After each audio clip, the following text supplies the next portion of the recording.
right. We ask for the courtesy of the board members, staff, and members of the public that you please silence your cell phones. Good afternoon, everyone. Welcome to the Orange County School Board's work session, which has been scheduled today, Tuesday, May 5th, 2026, for the purpose of discussing the facilities update. The public will not have an opportunity to participate in this work session to provide public comment because it's not a regularly scheduled school board meeting. No action will be taken, and there will be no open public comment period in which the public normally addresses the school board on any relevant topics that are related to the work of the board. Thank you so much for being with us this afternoon. I believe we have Member Ferrand, Douglas, Vano, Scalo. We have the chair on the call. And then Bird and Feller will be joining us shortly. Is that correct? Okay.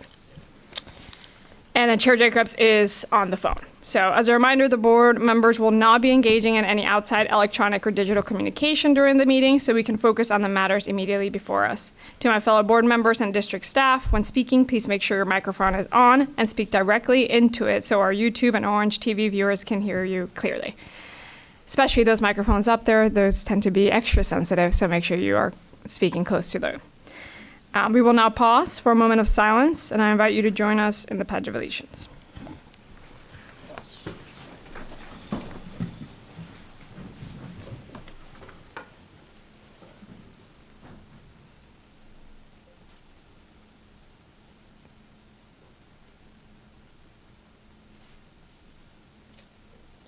And now for the pledge. Pledge allegiance to the flag of the United States of America and to the republic for which it stands, one nation, under God, indivisible, with liberty and justice for all. It's just a schism up here. Okay, and with that, I would love to turn it over to Dr. Vasquez to get us started. Thank you, Madam Chair. This afternoon, we will hear from our Chief Executive Officer for Strategy and Infrastructure and his team for our annual facilities update. As a reminder to the board, we did reorganize our district and have moved facilities and procurement under Dr. Border, and he's been in that role for a few months. We are excited to hear the updates from his team. I do want to commend them. They have been working with members of my cabinet and our principals as we were looking at efficiency of our facilities. They've provided some great insights into different ways that we might maximize capacity, as well as provide insights into some cost-saving measures that you will hear about later this afternoon. So with that, I'm going to turn it over to Dr. Border. Dr. Border. Thank you, Superintendent Vasquez. Good afternoon, Vice Chair Salamanca, members of the board. Appreciate your time today to share the annual facilities update and capital program needs. Before we go forward, I want to stop for a moment and just thank all of the citizens for Orange County for their continued support of the district with the half-penny sales surtax. I also want to recognize the senior leadership that will be presenting here today alongside me, Jonathan Earls, Jesma Lambert, and Mike Winter, for their continuous commitment to ensuring our teachers, staff, and students have what they need to be successful each and every day. And also for all of the facilities team members in the audience today and also tuning in. The work that they do each and every day is truly felt at the classroom level for students, and that's where they keep their focus with their work each and every day. Also would be remiss if I didn't recognize our Citizens Construction Oversight and Value Engineering Committee, which I think was instrumental in helping us gain the support of the community with the half-penny sales tax. This group is made up of independent Orange County citizen volunteers with expertise in construction, engineering, finance, and auditing, who review and have input into our OCPS building program. With us today is our chair of the Cove Committee, Pat Knipe, who has been the chair since 2021. Pat's also been a member of the Cove Committee since 2002, and he's a retired partner with PricewaterhouseCoopers. Coopers. So if you would help me in acknowledging Mr. Pat Knight for all his volunteerism and support.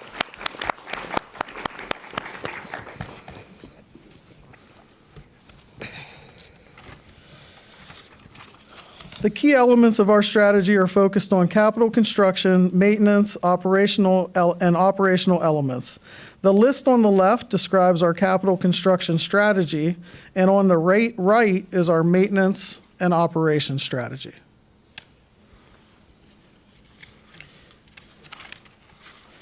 This slide shows our planning model for renewing building systems as they reach the end of useful life, a mid-cycle comprehensive renovation at 30 years, and end-of-life replacement at 60 years.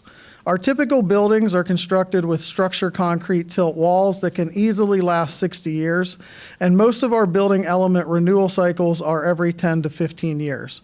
Because of these factors, we adopted the model shown here based on a 60-year building life cycle.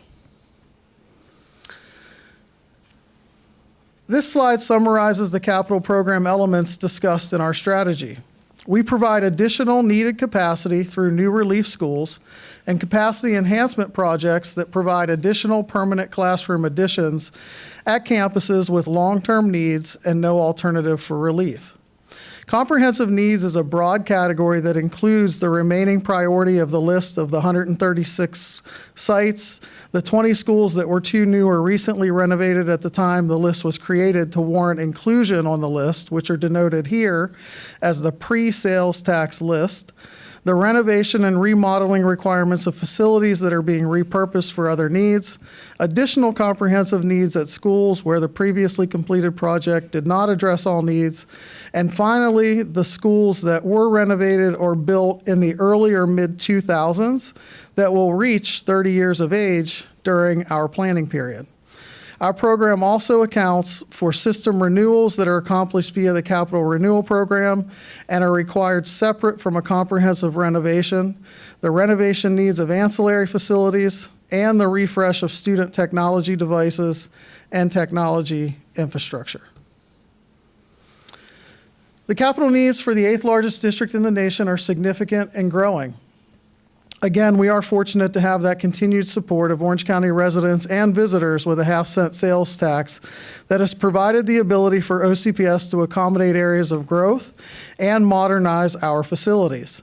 Since 2011, nearly 3 of every 10 new K-12 public schools built in the state were built here in Orange County, and at least 136 schools will have been renovated or replaced since our voters approved the sales surtax in 2002. Even new facilities eventually require modernization or replacement.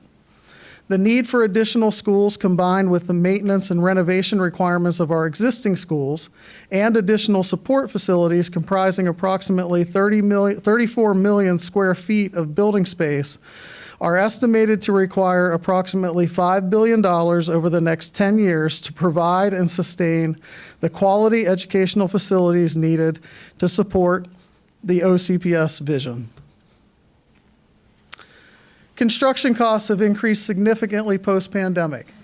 The average cost to build a new elementary school today is more than double what it was in 2019. The same is true for new middle and high schools. While annual escalation rates have softened, there is little evidence suggesting that construction costs will return to pre-pandemic levels. The significant spikes in construction costs are not unique to Orange County Public Schools. According to the cost of construction reports published by the Florida Department of Education, similar increases occurred across the state, starting with schools opening in 2024. This is highlighted by the statewide average for an elementary school increasing from $27,501 per student station in 2022 to $47,484 just 2 years later. Recognizing this, the state has paused cost per student station limits through July of 2028. We will continue to evaluate our new construction costs against other school districts across the state to ensure we are providing cost-effective new schools. We've made significant progress in addressing capacity needs since the inception of the half-cent sales surtax. This, combined with the growth areas on the previous slide, result in a program that is less focused on new schools. This slide compares the number of new schools completed over the past 10 years with the projected needs for the next 10-year period. Based on declining enrollment projections, only 2 new schools are required, 8 less than what was projected last year. I would mention to the board here that the volatility right now with enrollment is unlike anything that we've seen. And so what is great about our plan is we will have the ability to continue to evaluate our plan each year with advanced planning and make other considerations. In addition, the need for replacement facilities and building additions within the comprehensive renovation program has been reduced. Historically, the majority of program resources were dedicated to constructing prototypical schools to address both capacity growth and facility replacement. Moving forward, a greater share of resources will be focused on renovations and modernization of existing facilities, enabling us to extend the useful life of our assets while responding to changing enrollment needs. This slide helps to illustrate the changing project environment. The blue bar depicts the cost of new school, comprehensive renovation, and capital renewal projects in progress at the same point each year, as reported to Cove. The dashed orange line tracks the number of projects, while the solid orange line indicates the number of sites impacted by those projects. We have almost twice as many projects at 3 times as many sites as we were managing in 2015. And this chart doesn't include several district-wide initiatives such as expanding card reader access at schools, providing shade covers for all elementary school youth lots, and other similar initiatives. We'll follow this agenda to review recent accomplishments and communicate program needs. First, we'll review our new schools, capacity program enhancements, and real estate and land planning. Then we'll discuss current and planned projects in each of the program elements, followed by an update on maintenance and custodial services.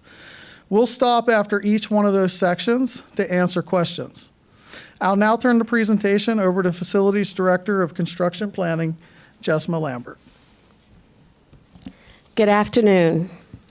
Today I'll be presenting on planning-related items, beginning with an update on new school recommendations, followed by capacity and program enhancement projects that are currently underway or recommended.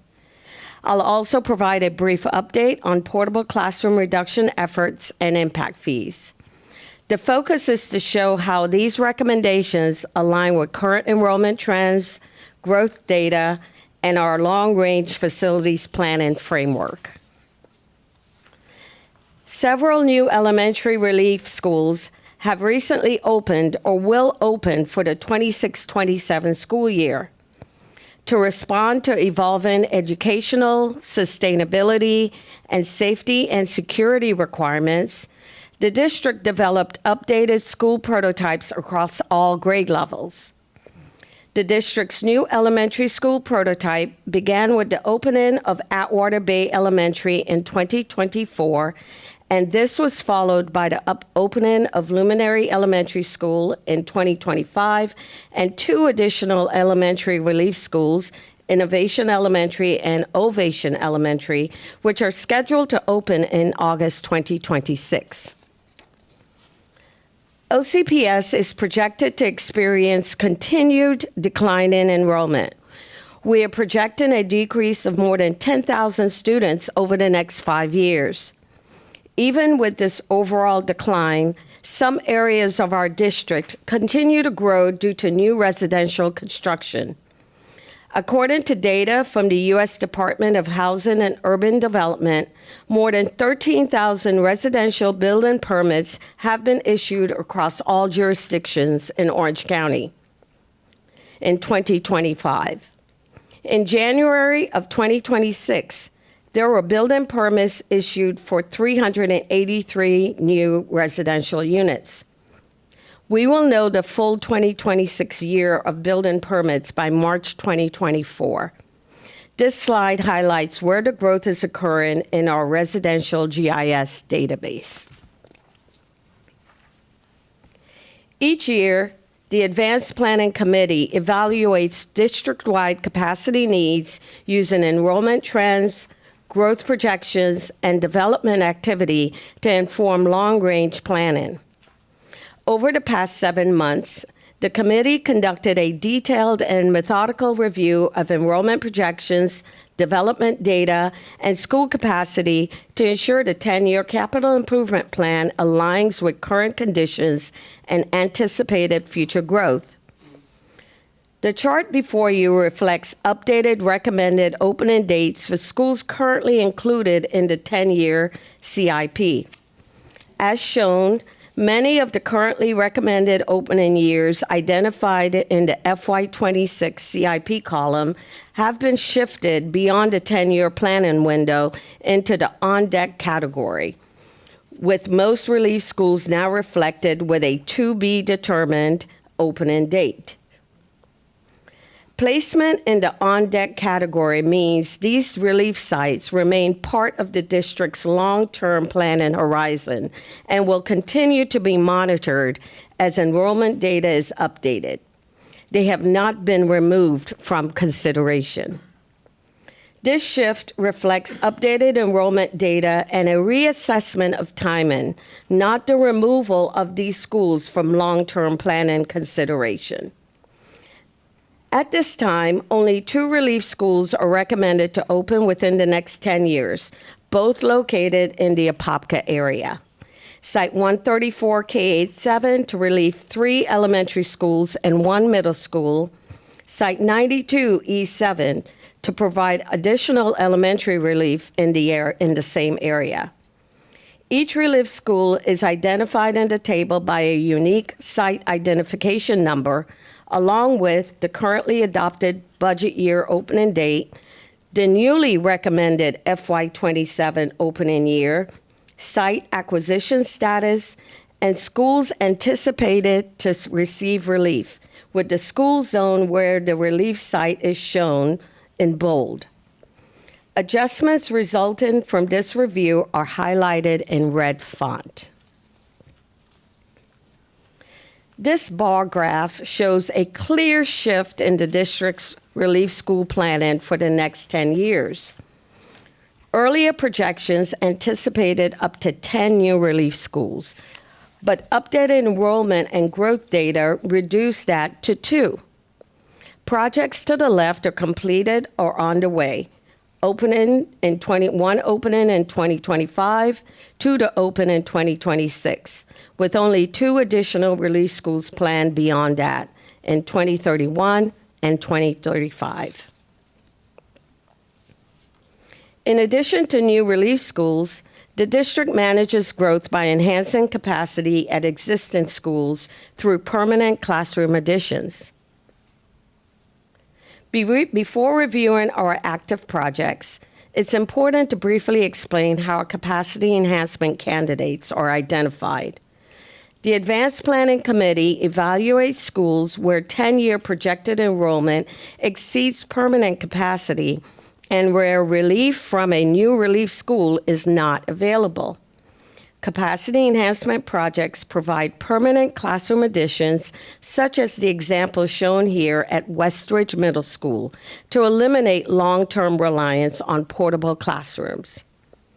During planning, we also look for opportunities to remodel existing spaces alongside the classroom addition to better support instructional and programmatic needs. In some cases, the classroom addition is designed to exceed the standard prototype capacity to fully accommodate projected enrollment and reduce future capacity pressures. These projects represent a cost-effective, site-specific solution that allows us to address growth while maximizing the use of existing school facilities. With that overview in mind, this slide summarizes our active capacity enhancement projects, where permanent classroom additions are being used to address long-term overcrowding at campuses without relief planned in the 10-year CIP. Classroom additions at Hunters Creek Elementary, Whispering Oak Elementary, College Park Middle, Hunters Creek Middle, and Westridge Middle have been completed. Dr. Phillips Elementary is currently under construction and scheduled to be ready for the start of the 26-27 school year. With the previously planned Relief High Schools, Site 135H4 for Horizon High School and Site 82H7 for Apopka High School, now recommended outside the 10-year improvement plan, the revised recommendation is to pursue an additional building at Horizon High School coupled with a multiple schools rezoning and a rezoning for Apopka High School. You can see the costs in the table above for the projected cost of an additional building at each site. It is important to note that the building at Horizon High School would be larger. It is also important to note that the two new high schools would cost approximately $500 million.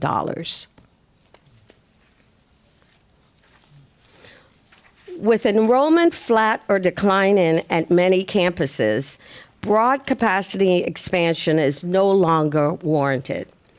In response, the district is shifting from capacity enhancement to program enhancement, with a focus on better utilizing existing facilities rather than adding space. Program enhancement projects are not intended to increase overall student capacity. Instead, they rebalance and improve programmatic space to better support instruction. In many schools, classrooms are currently used for flexible needs such as testing, itinerant staff, technical resource centers, or planning. This approach allows those uses to be reassigned where appropriate, returning spaces to classrooms, and when needed, adding targeted capacity aligned with enrollment projections. The floor plan shown illustrates how spaces like classrooms and technical resource centers are often comparable in size and can be repurposed with minimal modification. The next slide shows how this strategy is being applied to projects now in planning. Building on the previous discussion of flex spaces and program enhancement, these high school recommendations reflect the shift in how the district evaluates the originally built capacity, available flex capacity, and the needed recommended capacity at each campus. In prior planning cycles, broader capacity enhancements were recommended. However, updated enrollment projections now indicate slower growth and, at some campuses, continued decline. At Oak Ridge and Cypress Creek High Schools, the recommendations do not increase the originally built capacity. Based on enrollment projections, the plan and assumption is that enrollment at these campuses is expected to remain flat or continue to decline, allowing program and space needs to be addressed through better alignment and use of existing facilities. At University High School and Dr. Phillips High School, recommendations are limited to small targeted additions, which may include the replacement of older existing buildings at Dr. Phillips. The district's building program has been highly effective in significantly reducing the number of portable classrooms and shifting instruction into permanent facilities. This slide highlights both long-term progress and near-term actions that continue to shrink the district's portable footprint. Over the past 20 years, the district has reduced portable classrooms by 70%, from 4,337 to 1,295, reflecting sustained investment in permanent capacity. Today's inventory of 1,295 portables split between 617 district-owned and 678 leased units. By the end of this calendar year, an additional 74 leased portables will be removed and 32 owned portables demolished. Strategy and Infrastructure continues to work closely with teaching and learning to further reduce reliance on portables through targeted reviews of classroom utilization and alignment with instructional needs and enrollment projections.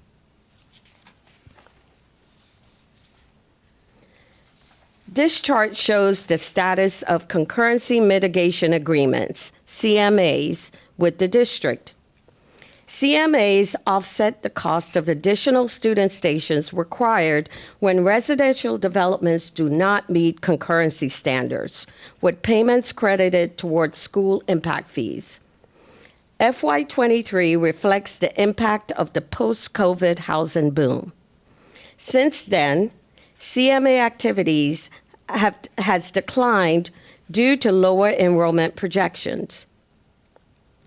Due to lower enrollment.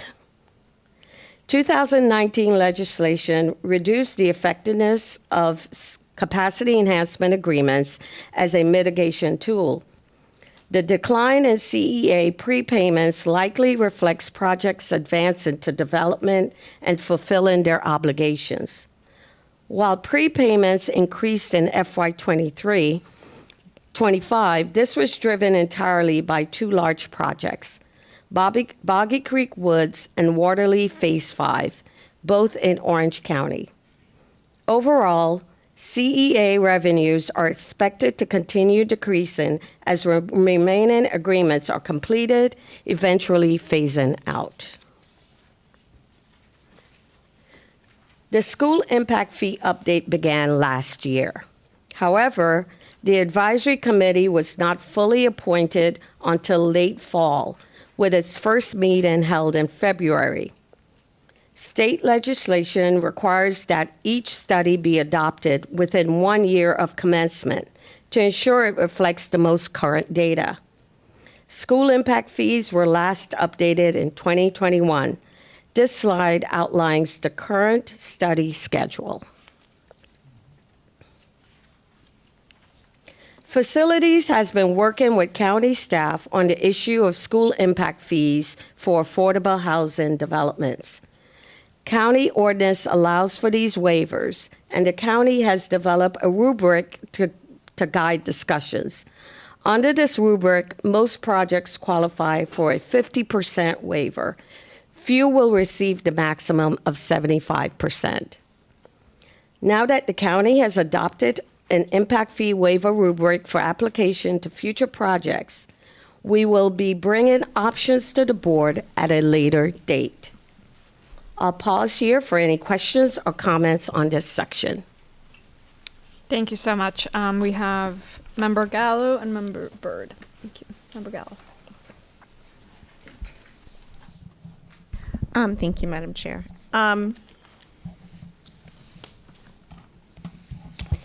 So I want to, let me look through all my notes. Hang on. See if I had anything. So as of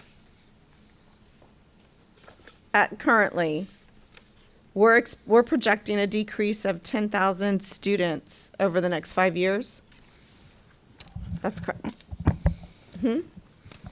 That's correct, Ms. Gallo, yes. Okay. I only ask because I thought that we were projecting a 5,000 student decrease just this next coming year. The next school year, I believe, is 3,000. I believe is the number. Yes, and I'm looking to Doreen Concolino. The numbers have been revised. Is it 3,000? 3,355 is the FTE forecast, down from the current year. Thank you. So 3,355 is our projected decline in enrollment for the next school year. Our FTE forecast. FTE forecast, which is tied to enrollment. Thank you. So really then our projections is showing that after next year, it's only going to be 10,000, we're kind of projected a slowdown. Is that accurate? Is that an accurate statement, that we're projected it to kind of be less impactful than it has this year and possibly next year? That's the hope, Ms. Gallo. I think some of the challenges we're having right now with the forecasting is the volatility in the educational landscape that we're in. But yes, that is the hope from the projections we see. Okay, great. And I do understand the complexity in these projections and how hard it is to create them with all the variables that we're currently dealing with. And I want to commend you for looking at the projections, looking at the decline, and really being thoughtful about moving forward with building buildings and looking at alternatives to what we could do versus building a building that could be half full in 10 years. So I commend you for that work, because that's not easy, especially in communities that really want that relief school and having to look at alternative ways to meet the needs of those students that may not include a school that they thought was coming sooner rather than later. So I appreciate that. And they're in D7, so I know Member Bird's going to be discussing that in a minute. And per the usual, there's nothing in District 1, hasn't been anything in District 1 since I've been elected. No new schools, nothing really going on there except comprehensive redo. And I would imagine after the grow has been completed, I don't know really how many big, large developments we're going to have in that area due to the rural boundary, because I live right there on that rural boundary. So I'm expecting D1 to be quiet for some time. I do want to talk about a little bit about the CMAs and the CEAs. So I know that the legislation that passed in 2019 restricted our ability to collect CEAs, and I thought it also spoke to CMAs. So my question is, how are we still collecting specifically CEAs, and the payments that we get from CEAs, do those go as a credit towards the impact fees as the CMAs do?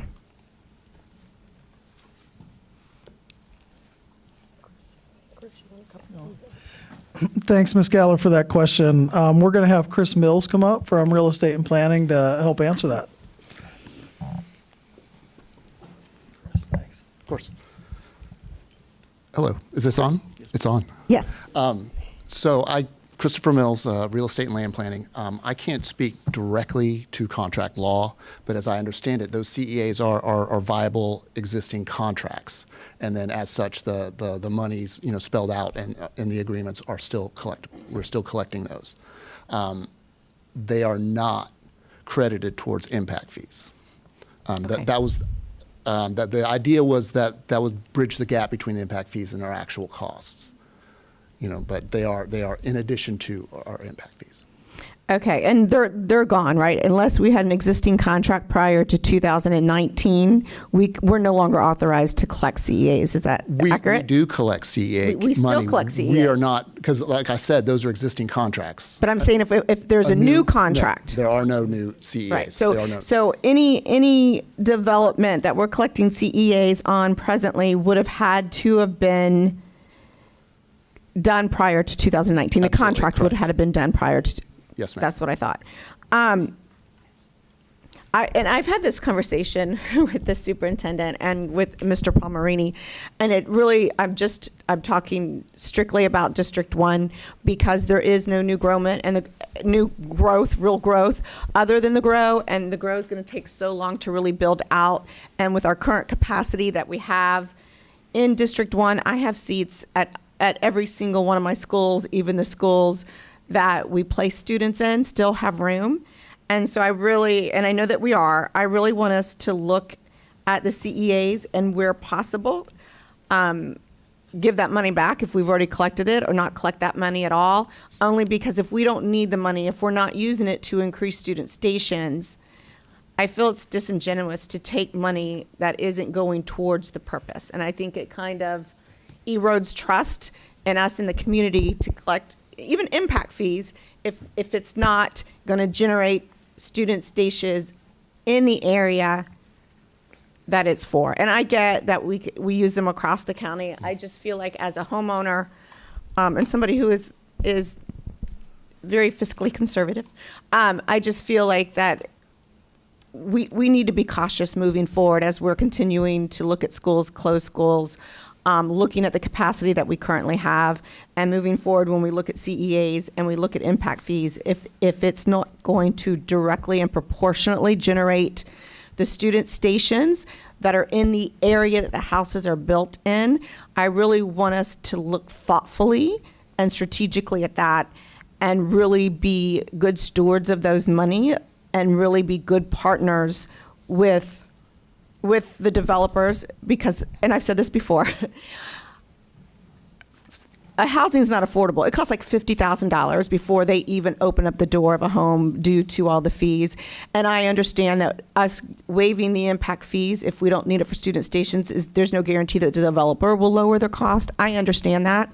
But from where I'm sitting, that's not my job. My job on what the developer does or doesn't do doesn't belong to me. My job is what's best for the districts, what's best for the constituents that I serve. And if I have student stations available in my district, I do feel it's disingenuous to collect money when we don't need it. So I just wanted, and we've had these conversations, so I know this is not a shock to anybody. No shock, except CFO every time she hears it. So absolutely, we have had conversations around this, and we are going to do more in-depth analysis.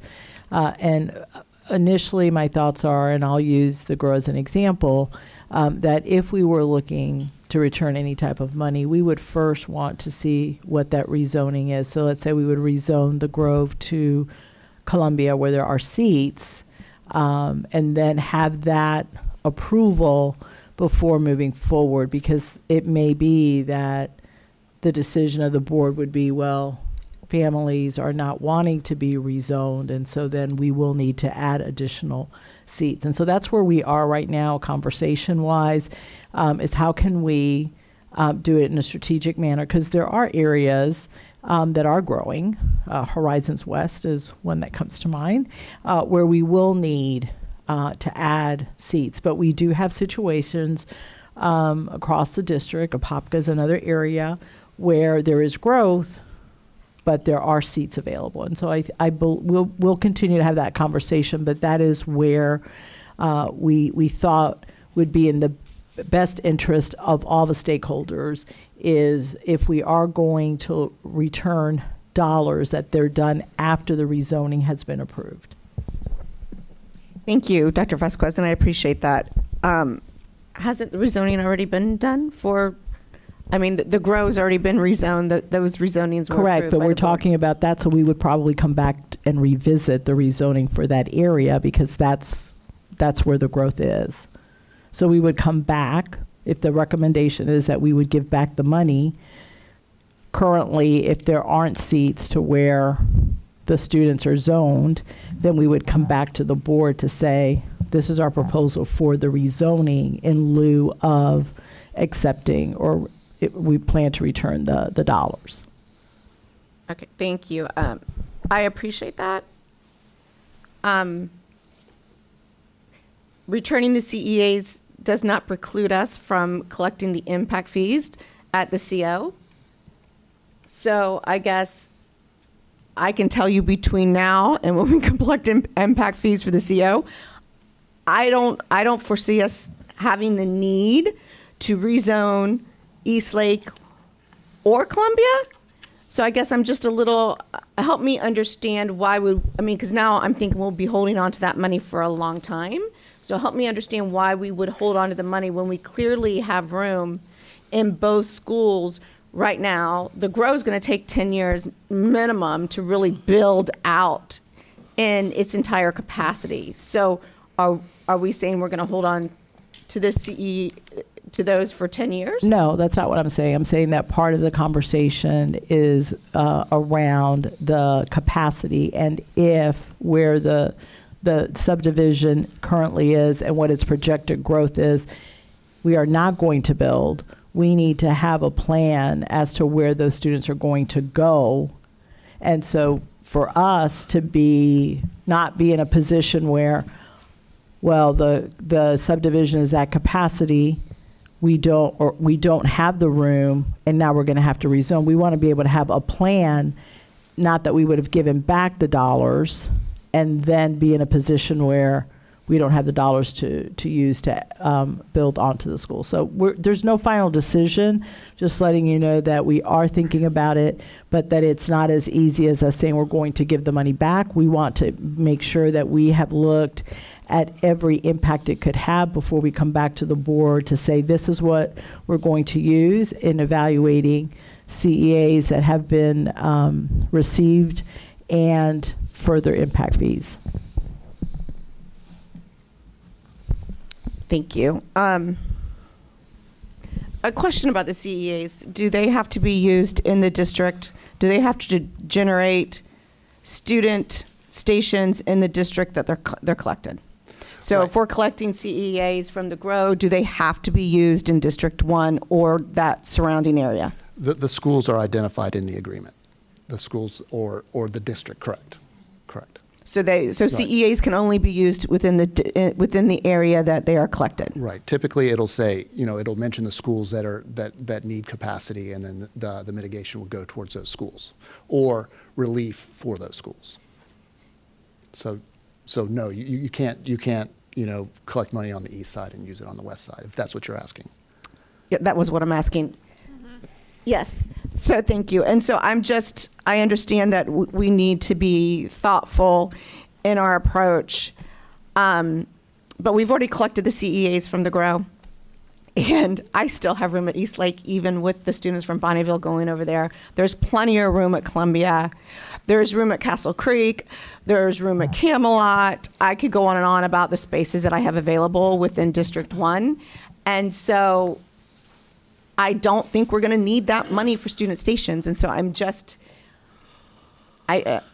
to let it go, but it just, I feel like it's disingenuous to have money that we don't need and we won't be using in the near future for student stations to collect those dollars. I feel strongly about that. I wouldn't, if that was my money and a government agency was collecting it and I could prove that there was room in all these other schools, that would upset me. That would upset me because I would feel like you're collecting dollars just to collect dollars that aren't going to be used anytime soon in District 1. But I will move on from that. Where are we on the school impact fee study? Who can answer that? Like, I know that it says we're going to have a draft report in July. Are we currently on track for that? Yeah, thanks, Ms. Geller, for that question. I'll turn it over to Chris for some details. There were some issues in the county committee getting situated, but we are on track for that review this year, but I'll let Chris answer more on that. Thank you. Like I said, we had our first meeting in February. We set the school advisory committee, and then we had our first meeting in person in February. We were planning on having another meeting this week, actually, but it's part of the process is we're refreshing the data. The state says, we have to use the most current data, and then so we have to have our study approved 1 year after we start. And then so we weren't going to make our previous deadline. And then so we are currently in the process of refreshing the data, making everything current. And then we will be having our second in-person school impact advisory committee meeting, I believe in June. In June, and at that time, will they see a draft report, or will they not see anything until July? So the draft report, is that for the board or is that for the committee? That would be for the committee, and then the committee provides input, and then we'll bring it before the board, the school board here in September, I believe, yes. So we don't have any indication on what that draft report looks like to this point? Currently, at this no. point? No, ma'am. And impact fees, do they have to be used in the area that they're collected? Those are district-wide. They are district-wide? Yes, ma'am. Okay. That's all my questions. Thank you so much. I appreciate you. Thank you, Member Gallo. Member Byrd. Thank you. So a couple things. I have a question first about the portables. You have we've done a great job with this, especially I could tell you in my district, it's been tremendous, the reduction in portables. It says we have currently 1,295 portables. Do we have a count as to how many of those are used as classroom space for students and how many are other uses, district uses or whatever, storage? Yes, we do. We have close to 900 that's being used as classrooms currently. But every day, we're reducing portables, we're removing portables, there's projects ongoing, so that number will decrease significantly by the end of the year. Terrific. And then out of those 900, I'm assuming some of those are possibly swing sites? Correct. For construction, like at Correct. Apopka High School, we have like 15 there for Exactly. construction going on. Do you happen to have a number of that? I'm trying to find out at the core of this, how many are actually being used every day as a classroom? Thanks, Ms. Bird, for asking about this. So just to provide a little more context on this, Dr. Vasquez has been inquiring about this regularly, every meeting I have with her. We are on a schedule to provide her a detailed list of every single portable, what it is being used for. We're working in collaboratively with the Division of Learning right now and the principal leaders who are assessing the information that we have on every portable to verify and make sure of its use and need moving forward. But yes, we will have a comprehensive report soon that we can share with the board after I review with the superintendent, because there may be additional reductions from the information that we have. But yes, there are sites that need those for renovation. Endeavor Elementary School, for example. Don't want to get too far ahead in the presentation, but we have identified using a consolidated site for a swing site down the road that will also save us almost $4 million in having to put portables at a school while renovation is going on. So that's also will be part of the strategy when we can incorporate. Terrific. I love that idea. I love any time we can get kids, obviously, out of portables. But it also is very efficient for when we are doing renovations on schools, and it's necessary, right? I mean, you've got to move the kids out so you can do the work, get it done quick, so you don't have to do it even longer period of time at nights or on the weekends. It's an easier, more efficient way to do it. But I think what would be helpful in the future too on this slide is to be able to see that breakout. That would be helpful, because as a community, you know, I share sometimes these slides, and if I share this 1,200, it's great, but it gives the impression that there's 1,200 classrooms of portables, and that's just not the case. So that would be helpful to have that. And then as far as I don't have any more questions, and I spoke to the team this morning. They're aware of, you know, my concerns in District 7. You know, District 7 is an area that is a lot of agricultural nurseries, sites that every turn you make up in North Apopka, there is land that it either has a for sale sign or it has a development coming. Every road up there. And so, and we've got a huge, massive development coming in the next, 10 years, which we have now a charter school that's going to be opening there, a K-12. So when you talk about the volatility of enrollment projections, I don't even know how we project at this point.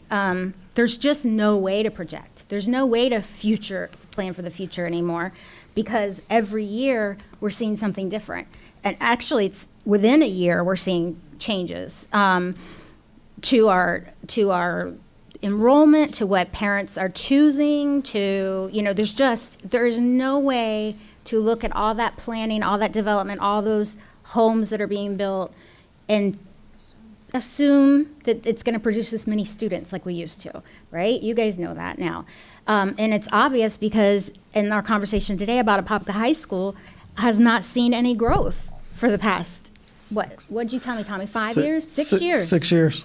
Yes, No ma'am. enrollment growth. When I got on the board 8 years ago, we assumed it was going to be busting at the seams every year.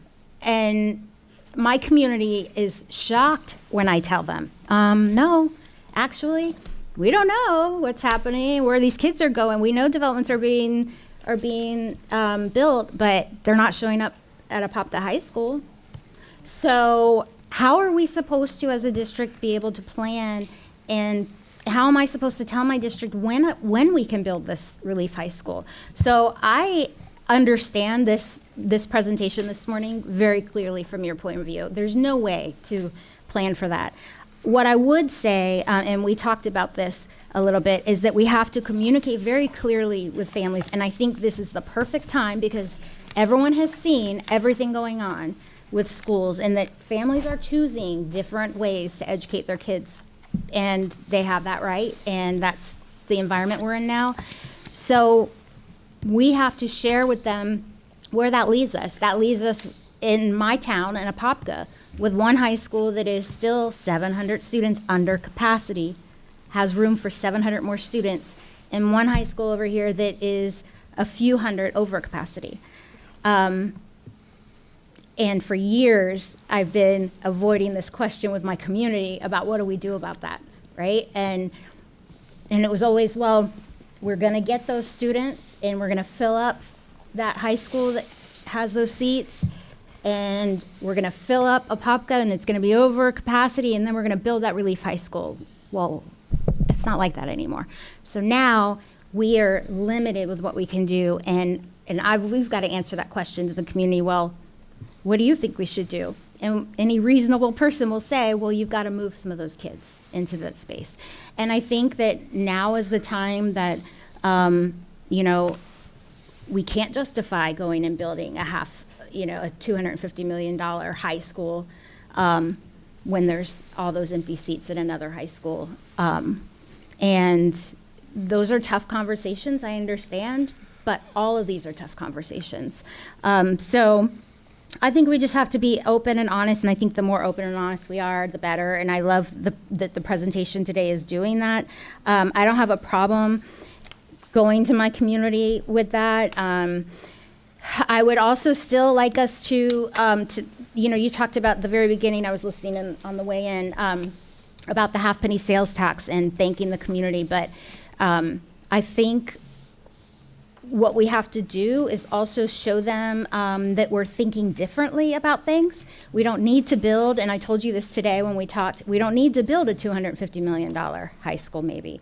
Maybe we take that relief plot of land up in Apopka that we have for this huge footprint high school and get rid of half of it and make a smaller footprint high school and open up a specialty high school with some kind of special study that's maybe only 700 kids or 500 kids or who knows, like 1,000 even. I think that that's the kind of programming that families are craving, that students are craving, something different. Kids don't want to sit in a classroom for 7 hours a day, so let's not. Let's put them in a specialty high school where they can go use their hands half a day and then take their core classes, or like our performing or our art school that we're talking about, where they're doing their online classes for all their core classes, and then all their in-person classes are these great hands-on, innovative classes that keep them excited to go to school. So I think there's so many possibilities. I think we just have to be open-minded. I love that the district and you guys and your team, you're looking at these new ideas, and this presentation looks completely different than the one we had last year, and I appreciate that. This is a lot of hard work to just pull back and rethink how we've been doing things forever. And for as long as I can remember, that we've always been worried about growth in this district, and now it's just a totally different ballgame. And I like that we're thinking outside the box, and I appreciate that. And that's it. But thank you for the work on this. I appreciate it. Thank you, Member Byrd. Thank you, Member Byrd. Member Ferrand. Thank you, Madam Chair. I am going to echo a lot of what Member Byrd just said. We really have to think outside of the box. So I do appreciate this. There are some that kind of is a gut punch. The Boone High School, we've been working on that for several years. This year, it was supposed to start in September and has taken us all year. It's just kind of been like we're dragging our feet, and now it looks like it wouldn't go into effect until 2028, which I would love to push for it to start sooner. There are several buildings within Boone High School that don't even have bathrooms within them. And yet the school board in years past, it's been voted on to assign $14 million in renovating bathrooms throughout the district to accommodate students who are gender confused and would prefer to use a single stall bathroom. So I think like that kind of thing, I would like to stop that and reassign those funds to help with the funding things that are necessary, like buildings that don't have bathrooms, period. So I think we really do need to really reevaluate. I like how you are looking at everything, reevaluating. Another one that I looked at was on the same slide, the Sunshine Elementary. So that one, it is interesting. That one was over capacity. I think they can house about a little over 900 students. They were at one point like 1,250, and now they are just above capacity, something like that. However, there are some schools in the surrounding areas where we could move kids from Sunshine into those surrounding schools instead of creating a brand new school. So again, echoing some of the other board members, really being fiscally responsible and making sure that every dollar is being utilized in a way that's going to benefit the taxpayers, the families, and not just making a school just to make a school, because at this point we really don't know how the cards are going to go. So for myself as well, just some statements. I don't really have a ton of questions. I feel like most of them have been answered. I think we need to think differently. We have to think differently. Every parent I talk to who has removed their child from our public schools, they're looking for smaller schools. They're looking for K-8s, K-12s, more of a structure, a smaller environment. A lot of middle school parents are pulling their kids because the middle schools are very large. They feel like things are unruly. This is parents talking to me, right? Not every middle school is this way, but this is how parents feel. And if we don't start shifting and accommodating what the majority of the public is wanting, we're just going to continue to lose students and then questioning why everybody's leaving. We can't continue doing the same thing and then expect different results, right? So I do think in the future, I would love to see some of these, if we look at doing new buildings, can we do a K-12? Can we do a K-8? Or the other idea would be to consider magnet school or the charter school district, creating that where we can create our own charter schools that would accommodate, for instance, let's say College Park is a great example. A lot of families that I talk to have said that they would love for a K-8 to be in that area. However, to create a K-8, it causes quite a mess, right? There's a lot of schools, a lot of moving parts. If you only make one elementary school and combine it with College Park Middle, for instance, then where do kids from other elementary schools in that zone go to middle school?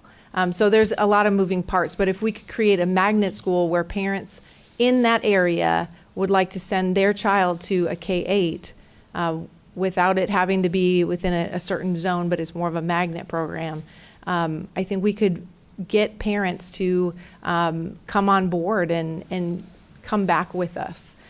Because parents really want to make sure that they're small community schools, that they have a stake in it. that they know that there's quality academics.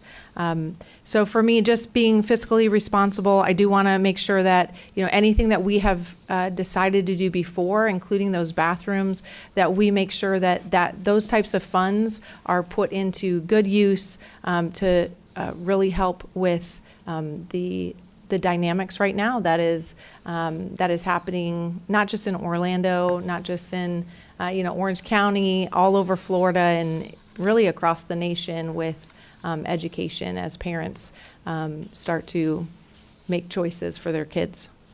Thank you. Thank you, Board Member Ferrant. Thank you, Member Ferrant. I have Member Douglas.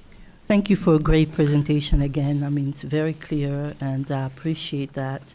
I'm still, I just want to talk about the portable, and Member Burr started with portable.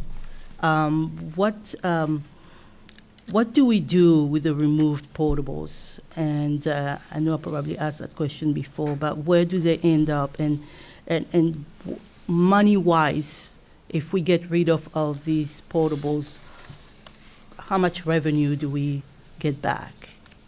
Is there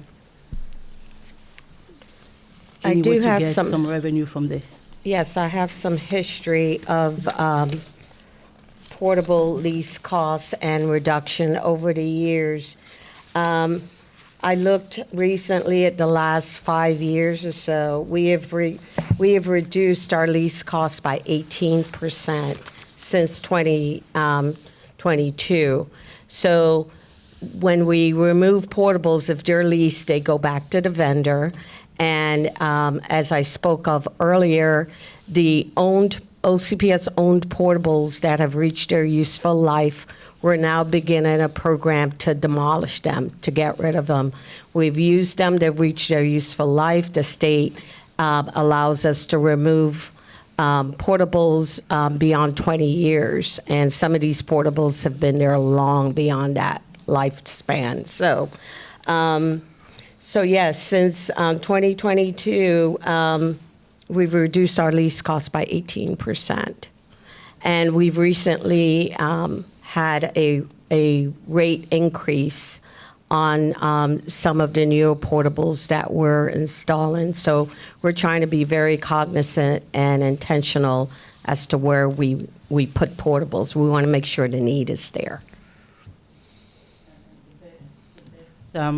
Solution is to remove all of them. to Right. make sure that we And do that's not the have goal. any- so That is way we don't definitely the goal. Spend extra money. Thank you so much. Yeah. Thanks, Board Member Douglas. All right, and last, before we go on to the next section, Member Vanos. Thank you, Madam Chair. Agree with so many things that my fellow board members have said. Appreciate your work, and just knowing that you are being fiscally responsible with taxpayer money. I really appreciate that. I did want to ask a question about the slide with the new relief schools, and there are two that are, I guess, not on deck in the Apopka area. So I don't know when you start having conversations about what you're planning to do and whether those schools will move forward. But my question is, can you just talk a little bit about how you decide whether to build a new relief school or whether you decide to just maybe transport students farther away from their home in order to utilize an existing school, even if it's not in their community? Like how you go about making those decisions. Thanks, Board Member Vanos. I'll kick it off, and then Jessica can add on.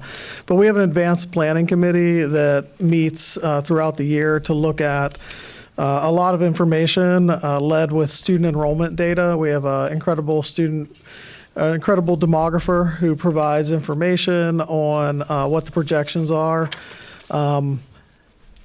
Really with a high level of accuracy, and even with the volatility right now, still has been very close to accurate. So that's a big part. And then advanced planning, that information comes to chiefs for discussion, and then we have a conversation about that plan and if there's any recommended changes, and then that's what you see presented here. I would suspect that in the next few years, there's going to be continued changes with the 10-year plan based upon what we're seeing. But Jesma, do you want to add additional information on that? Yes. The data really stems from our enrollment. Every year we look at the 10-year enrollment projections from our student enrollment department, and we look to see where we measure that enrollment against the current capacity at the schools that need relief. And when we look to see when that capacity, when that need is going to exceed the threshold of the size of a school we want to open for an elementary school. We want it to be 600 plus students.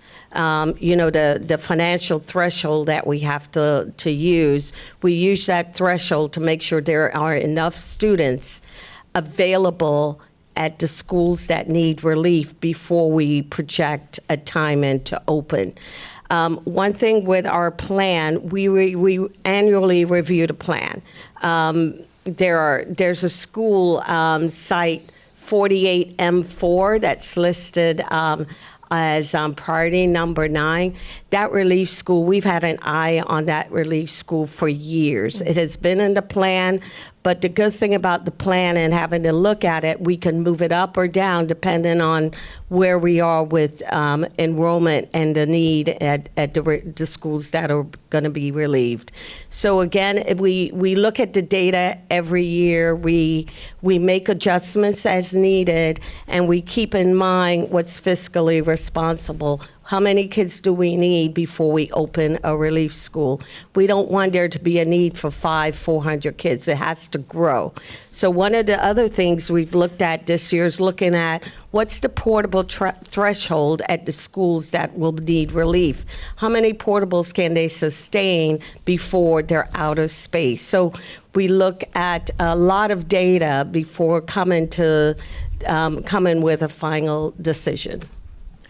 Thank you so much for sharing that. I appreciate it.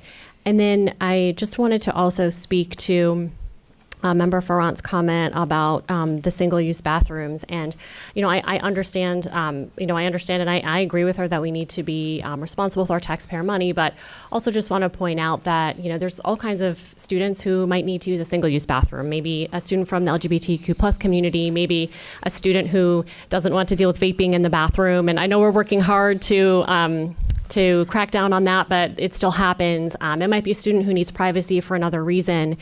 And I have heard from, parents who share that their students are afraid to use the bathroom all day. And so I do think it is important for many, many students that those bathrooms are available. So I just wanted to speak to that as well. Thank you. Thanks, Board Member Vanos. Thank you. I was thinking about this as Verena was talking about, which was, I know we're doing a lot more pushing on the open enrollment of our schools, right? So schools that are under capacity, trying to have other families who might not know that, hey, we're under capacity, you can't, as long as transportation is provided by the family, enroll your student in different schools that have different programming, right? How does that, how active are we seeing our families use that option? In comparison, does that impact at all what our enrollment projections look like? Board Chair Salamanca, thanks for that question. I'll follow up with the board on how often that is being used. I'll get with Stacy Neal and get the exact information. I would just say it's a different era, right, where schools are now focusing on their enrollment. Of course, the challenge with that is we're all Orange County Public Schools, but we also have a lot of schools with enrollment challenges. So, families have choice, and so that's part of the balance is respecting that families have choice, and we want them to choose OCPS. But then, we have schools that I don't want to say are competing with each other. Yeah. Because, that's not really what we're looking for. But at the end of the day, it's an open market when it comes to open capacity for parents to choose. And at the end of the day, we want families to choose Orange County Public Schools. We also know we have great offerings at every single one of our schools. And so continuing to market those efforts and making sure all of our families know about the great opportunities at every one of our schools.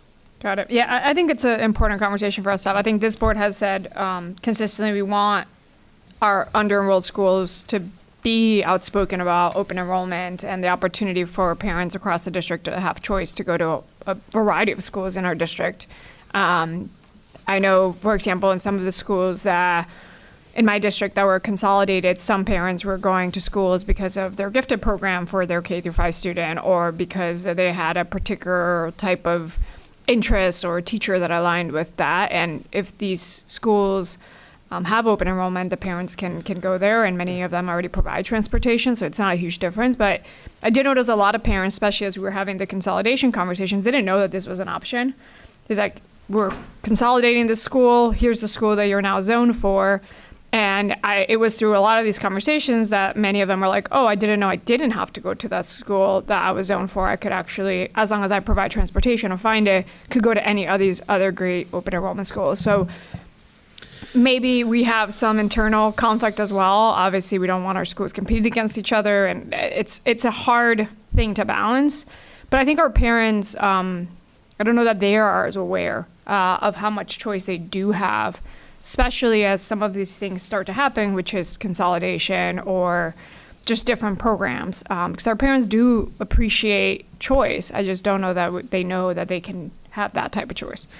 And I think it just, as we think about projections, I think it's even harder. I think if, as a district, we lean more into more choice amongst our schools, it's also harder to predict where these families are going to end up going or not going, because we do have so many different programs. So it's hard. I do think the projections just get harder, and if we move in that direction even more. The number you had on there was 13,000 permits that have been issued. Is that right? Or something like that? Yes. For new residential construction. So how does that usually, I get this question a lot, so how does that usually map out to number that, call it, convert into students in our classroom? So like 13,000, or is there a delay on how often it takes for them to be issued versus built versus actual students? Like, how do we think about that? The student generation rate. Thanks, Chair Salamanca. Chris? Or Tommy's here. And Tommy. Tommy's here. Tommy's here. There he is. Tommy might clean up for me. With our school impact fee study, they'll look at generation rates for a given type of dwelling unit. Apartments generate, at one rate, houses generate at a different rate. As a rule of thumb, I typically look at, it's about a third of a student out of each house, but that's not exact. That's just when I'm estimating in my head. But each dwelling type has a different student generation rate. Got it. Okay, helpful. And that number is a building permit number, and it's something I pull every year from the HUD database, just to give an idea if that pace of construction continues to moving forward at a pace. There's a lag period between when that building permit is issued and when they actually build the home and complete it and have a certification of occupancy. But 13,000 shows that we're still having an active construction going on right now. Last year it was slightly less than that. So despite that, we had a decrease. Right. So it's just one of the many things we look at to help us indicate if we're still growing as far as new construction. Yeah, I think it's the 13K permits issued is a helpful number, but not really, because there is a delay, and sometimes those projects never actually get started, or we're trying to project out 5 to 10 years on that being a child that goes into a classroom, and that is just a really large range. But correct me if I'm wrong, Chris, there's a period of time where they actually have to start construction once that building permit gets issued. Correct. How long is that? It could 2 years. I can't spep to that. I'm sorry. Yeah. But I think there is a Couple years is my guess. Yeah, right. So you are correct. Yeah.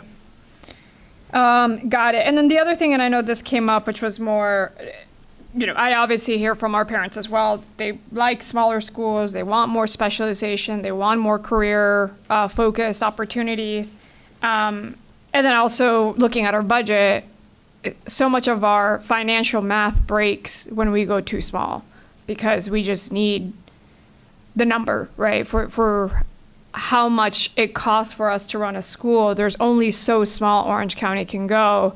And a lot of this has to do with how unfair it is that we have so much more requirements, regulations, and demands on us on what we have to pay, what we have to report, how much overhead the state puts on a public school system versus not.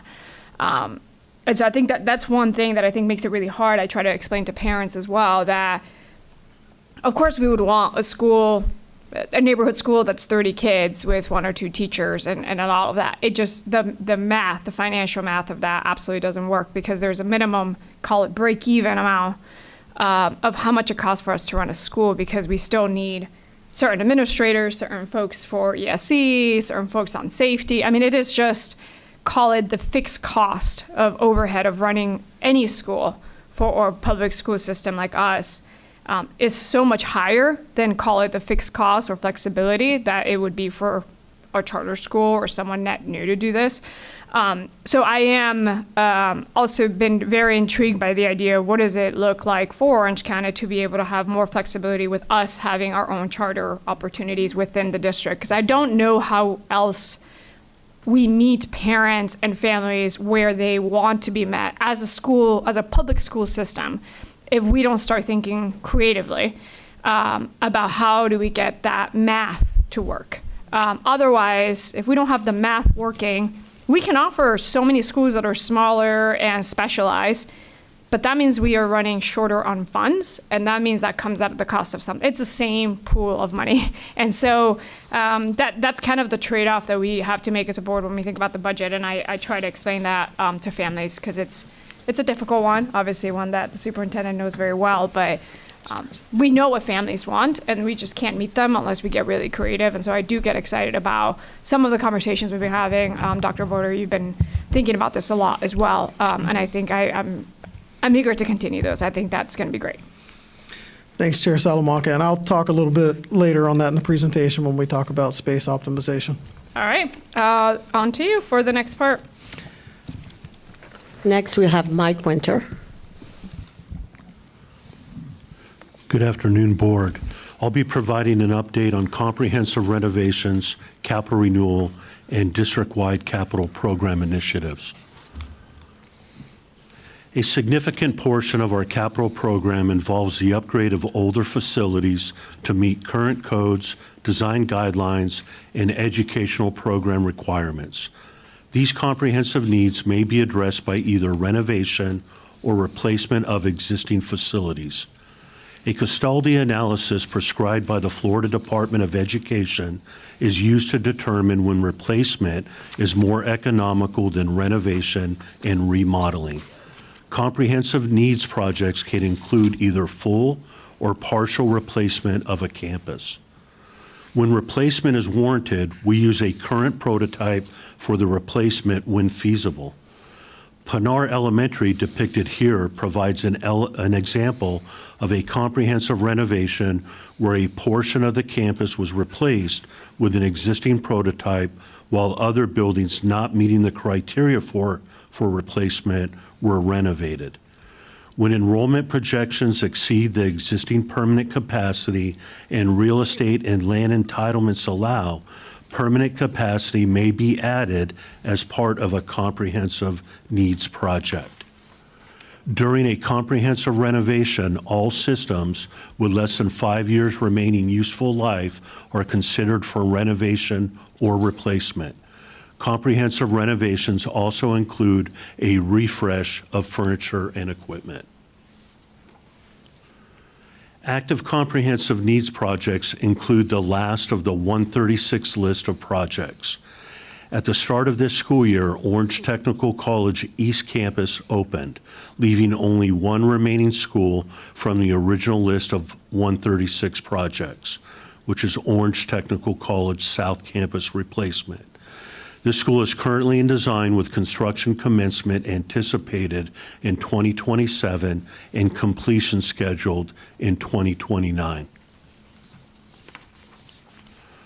At the time the list was created back in the early 2000s, 20 schools were excluded because they were either too new or recently renovated.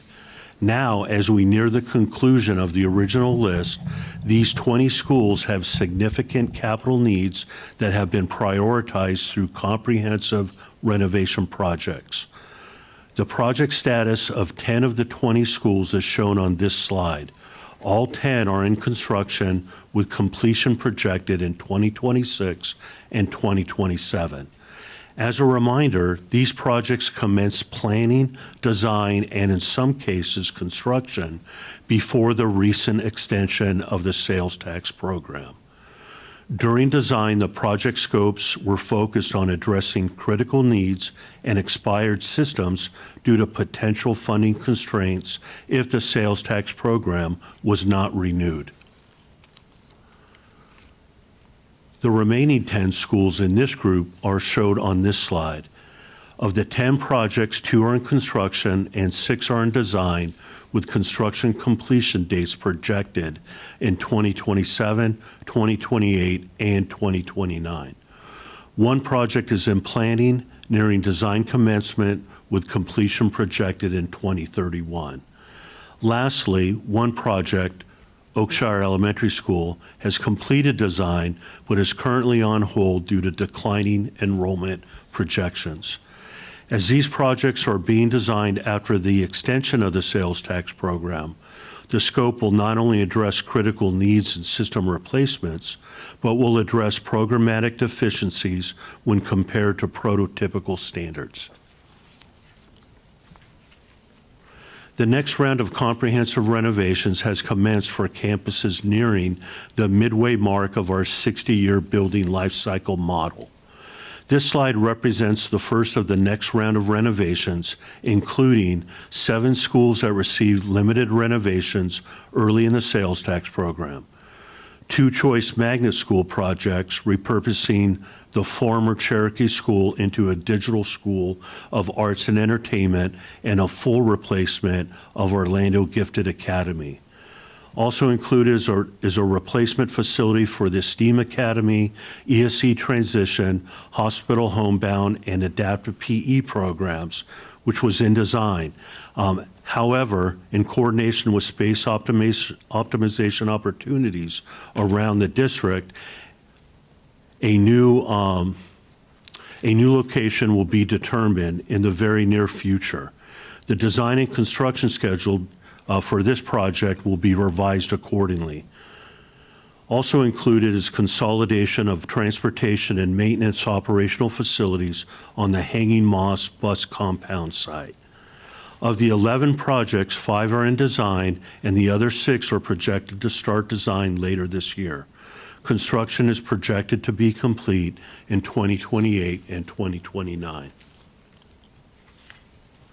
This fiscal year, planning activities have commenced on 7 more comprehensive renovation projects, with AE and CM selections to be complete by the end of the calendar year. Colonial 9th Grade Center was advanced to accommodate consolidation of 9th grade students with the main campus. Subsequently, the existing facility will be repurposed and options for reuse are being evaluated. Considerations include replacing Colonial 9th with a middle school after all of the high school students are on Colonial main campus.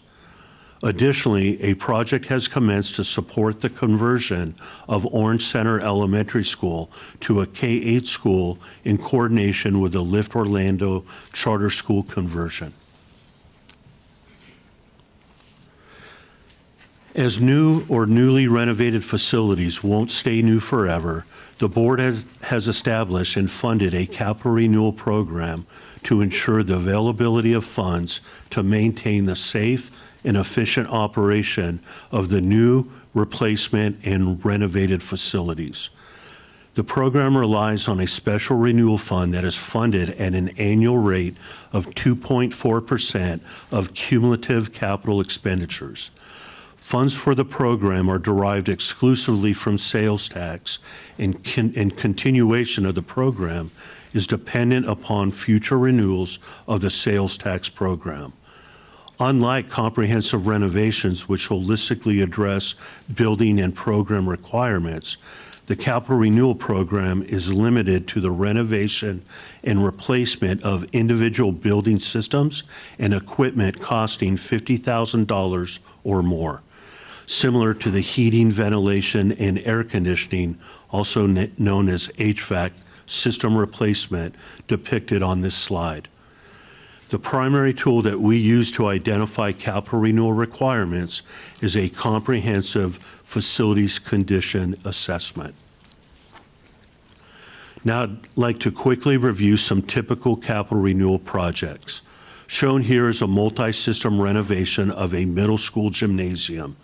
The before and after aerials highlight the energy efficiency improvements that result from many capital renewal projects. In this case, the project replaced the existing roof with an energy efficient cool roof, meeting our current design guideline requirements, and also replace existing HVAC equipment with new, significantly more efficient units. A significant number of capital renewal projects are accomplished behind the scenes, as the two project examples shown here illustrate. These projects reduce maintenance costs and increase reliability of existing systems, but are largely invisible to students and staff.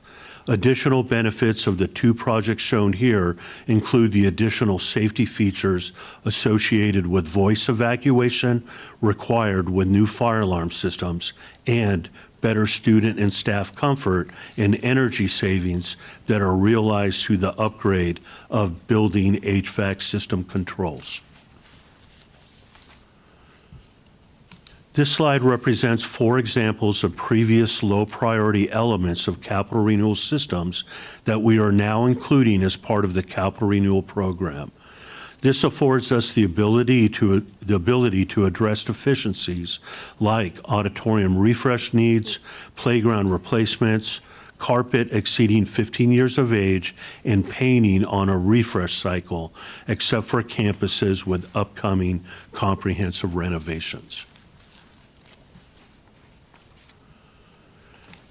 There were no capital renewal projects during the first 11 years of the sales tax program. In 2014, the capital renewal program began to ramp up, completing 269 projects at 163 sites for a total cost of $536 million through FY25. Currently, we have 85 active projects at 176 sites, with projected expenditures summing to $307 million this fiscal year. As mentioned previously, the capital renewal program is funded solely from a portion of the sales surtax. The current surtax runs from January 1, 2026 through December 31st, 2035. Thanks again for Orange County voters for supporting the surtax extension. As our district shifts from rapid expansion to maintaining and optimizing our current portfolio, modernizing existing schools becomes the most impactful strategy for improving performance, reliability, and long-term cost control. Through our capital renewal program and comprehensive renovations, we routinely bring older facilities up to current design and performance standards.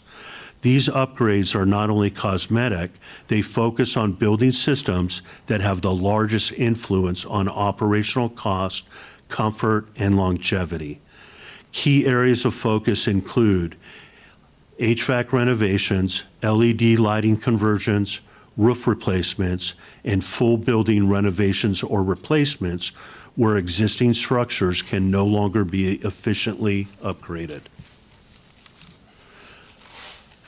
Now I will discuss several district-wide initiatives being accomplished at our schools. The district has initiated a district-wide program to install vape detection devices in student restrooms at high, middle, and K-8 schools, grades 6 through 8, plus alternative and exceptional educational schools, grades 6 through 12. Approximately 3,000 restrooms will receive tamper-resistant vape detection devices as part of this program. The program is planned to be complete this year. We are making progress on the installation of youth lot shade structures at elementary and K-8 schools. The district previously installed shades over tot lots. Installation at all schools are anticipated to be complete this summer. A pilot project providing at least one single occupancy restroom for students and staff per building at 3 high schools is complete. A study of remaining high, middle, and K-8 schools is underway. The district has authorized a program to install card readers on exterior doors opening into interior areas of the campus. This will facilitate movement of students between classroom buildings, including gymnasiums and performing arts centers, media center, and the main office. Improvements at all high schools are nearly complete. Security enhancement includes projects like the replacement of door hardware with automatic locking hardware. A pilot has been completed at 13 schools. Planning has commenced for improvements at all elementary, K-8, middle, and high schools. Being a governmental entity, the district is exempt from paying sales tax on the purchase of construction materials associated with our projects. Through an owner direct purchase, also known as ODP, program, we work with our construction managers and their respective subcontractors on all projects to identify materials that can be purchased directly to take advantage of this exemption and generate sales tax savings. Our target is to directly purchase equipment with costs exceeding 25% of the total project construction cost. As shown here, the direct purchase program has generated nearly $40 million in sales tax savings since 2011, with the direct purchases average exceeding the goal of 25%. Looking ahead to the next 10 years, opportunities for ODP savings will be negatively impacted by fewer new schools and more renovations. I'll pause here for any questions or comments on this section. Thank you. We have a couple of folks online. Member Gallo first.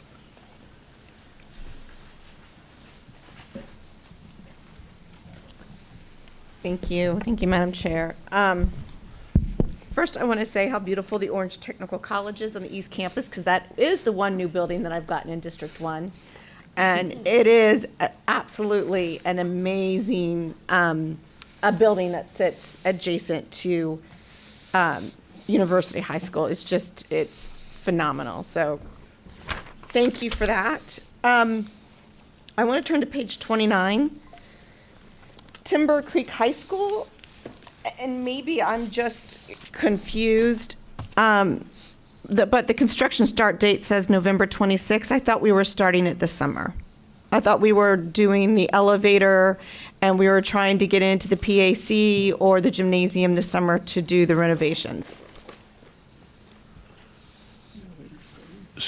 So we have a couple smaller projects. Jonathan, you want to expand on those? So we do have an early package for the elevator and some work in the PAC that's happening outside of the main comprehensive project. So there is work coming this summer. It's just not the full project. The full scope. Correct. But the elevator, for anybody who might be listening, the elevator this summer will be fixed. Yes, yeah.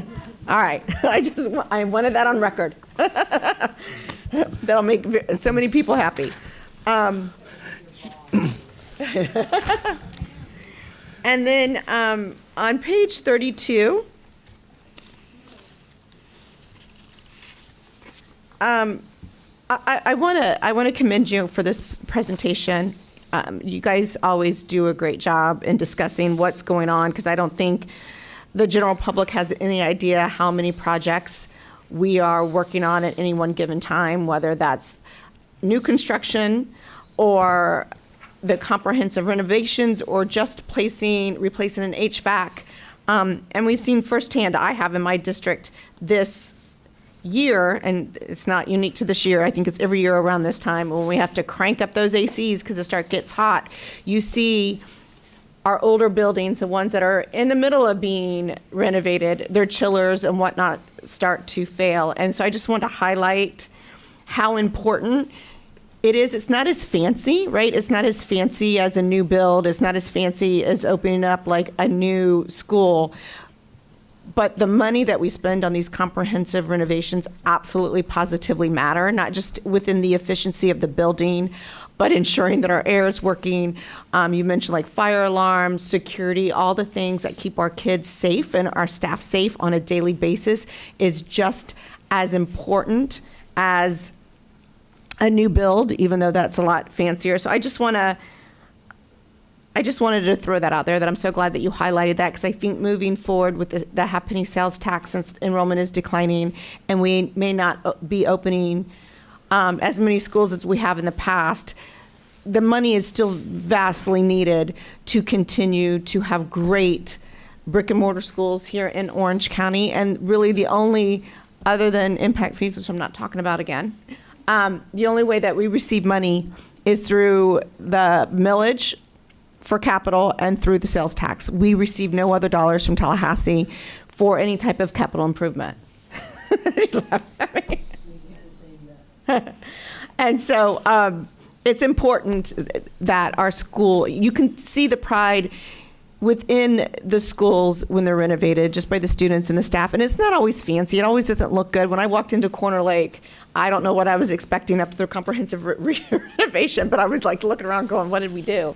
And it's all those things you don't see that really matter the most, like the chillers and like the tops of the building, like painting them white to make them more, heat resistant, heat efficient. So it's all those things that aren't fancy that people are like, what did you really do? And it cost us so much money.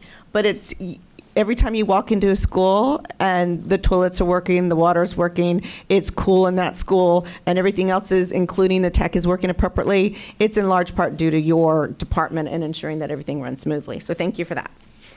And then I wanted to talk about, I already talked about that.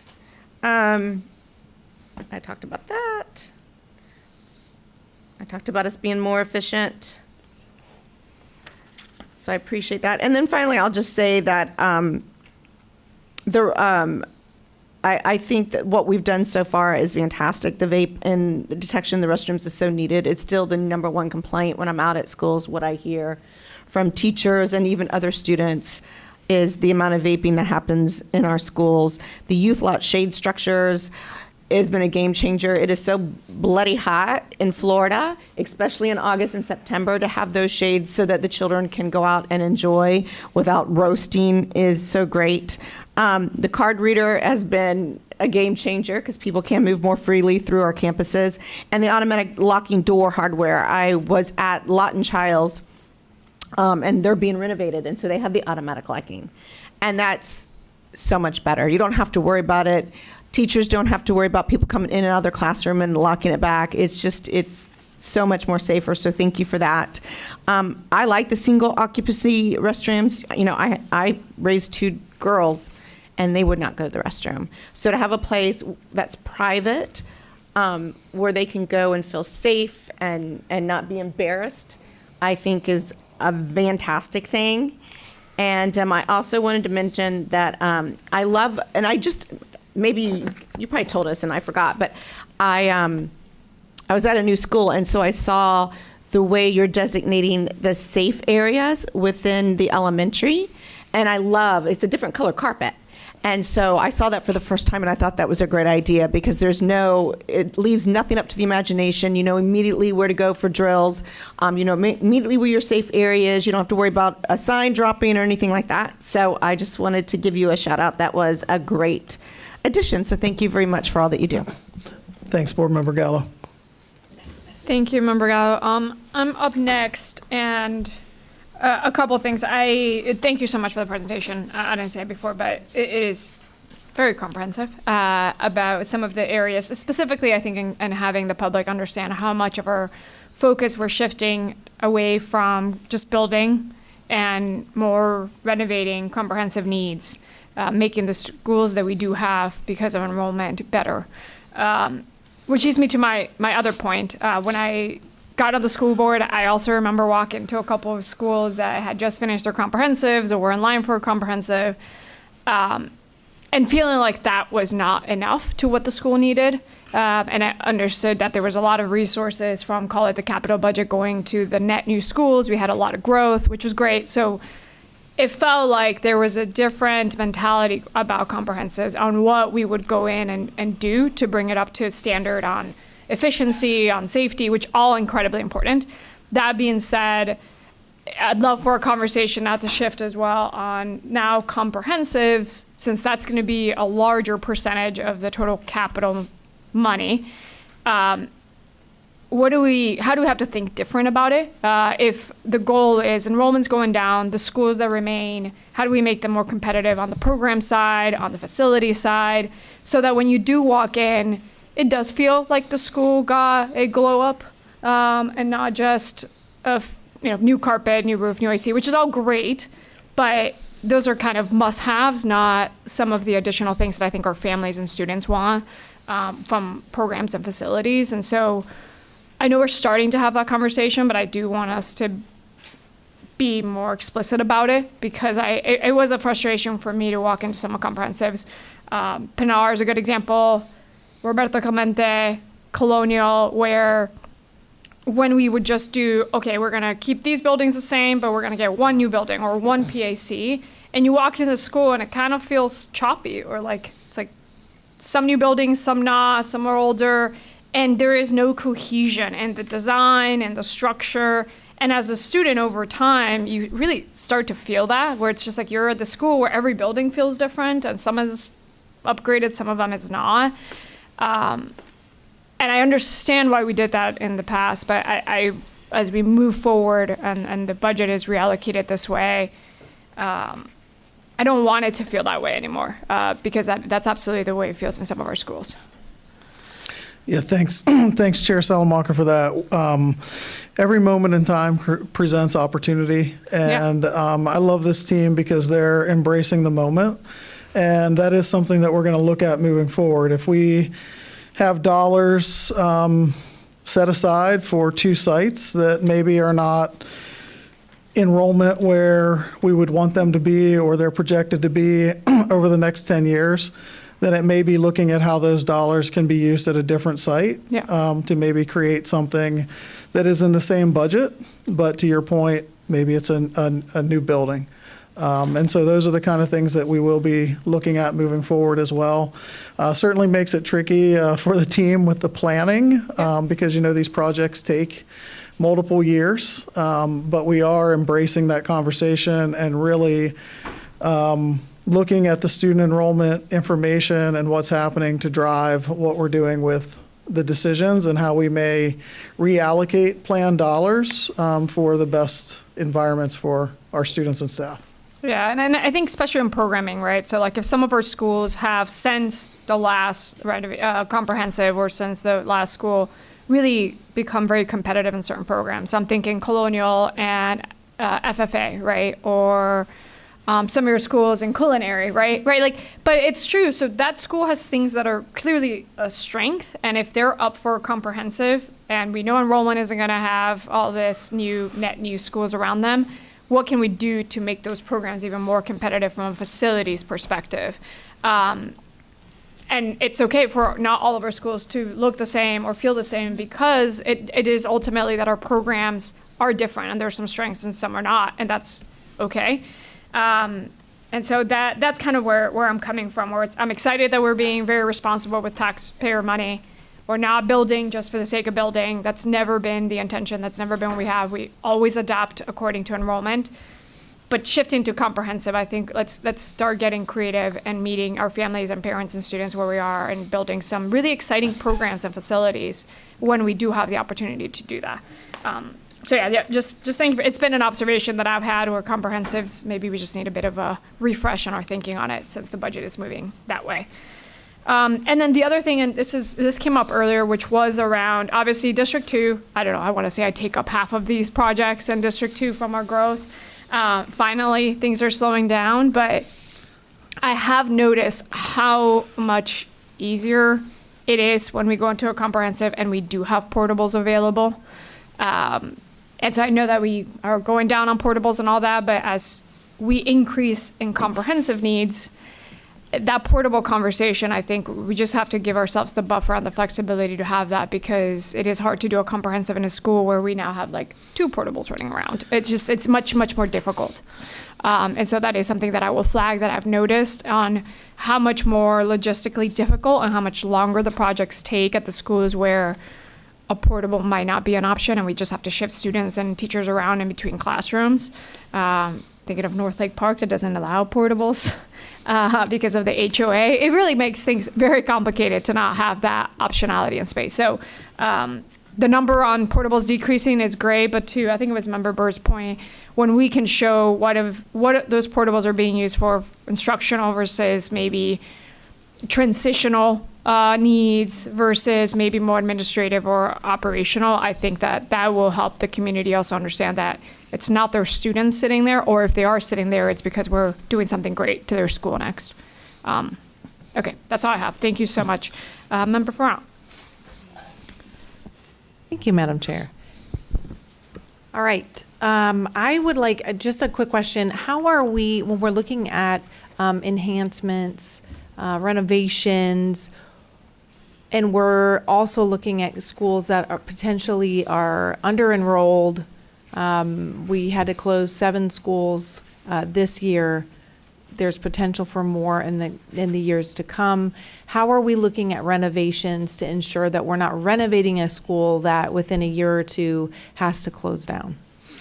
Yeah, thanks, Board Member Front, for that question. So that is part of what we're doing all the time in our planning with student enrollment numbers.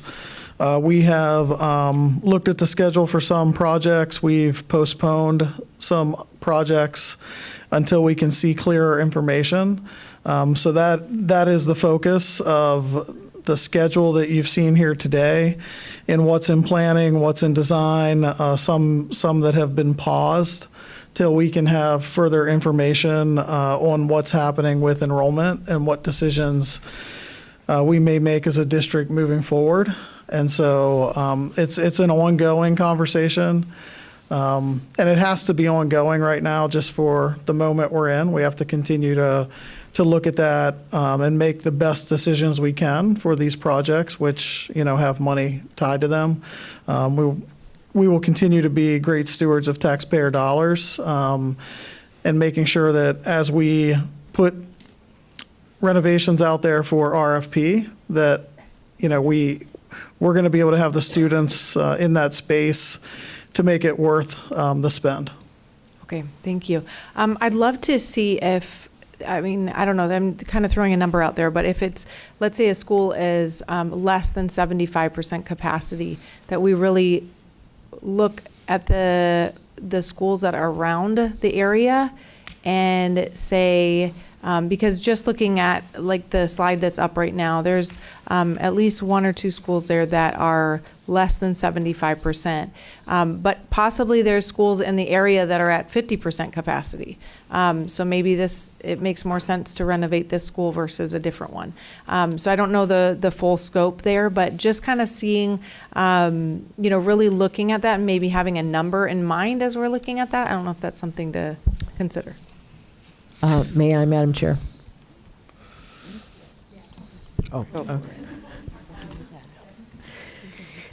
So the teams discussed looking at capacity as an element of determining whether we move forward with a renovation. The number 75% is probably not one that we're going to land on because we have over 100 schools that are not at 75% capacity. But the team is doing just a phenomenal job trying to be creative and also understanding that we need to plan differently than we have in the past because of the issues we face with enrollment. But absolutely, they have already, actually, they made adjustments based on projections for renovations. Okay. Thank you. Another question I had, for instance, with Boone High School, Boone was originally built in 1952, which means there's 3 buildings on there that are 74 years old.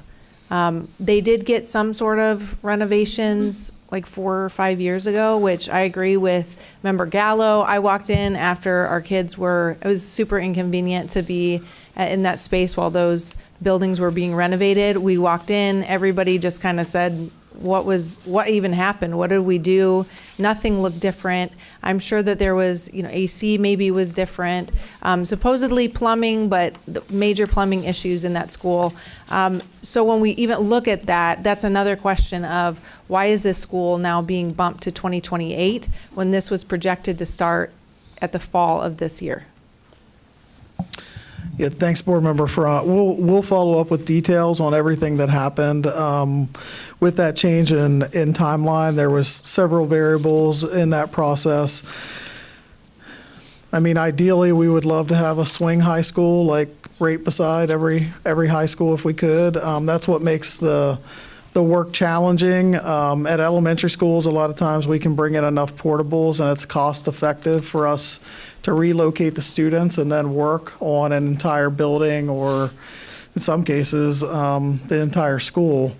High schools provide more opportunity for us in the planning and design, and so the timelines tend to be longer as we have to work our way around campuses and try to do so in a way that also ensures the campus is still safe and manageable for supervision for the school site. So, but I will get you the details on all those delays with Boone High School. Thank you. I know we've corresponded a bit, but I definitely feel like we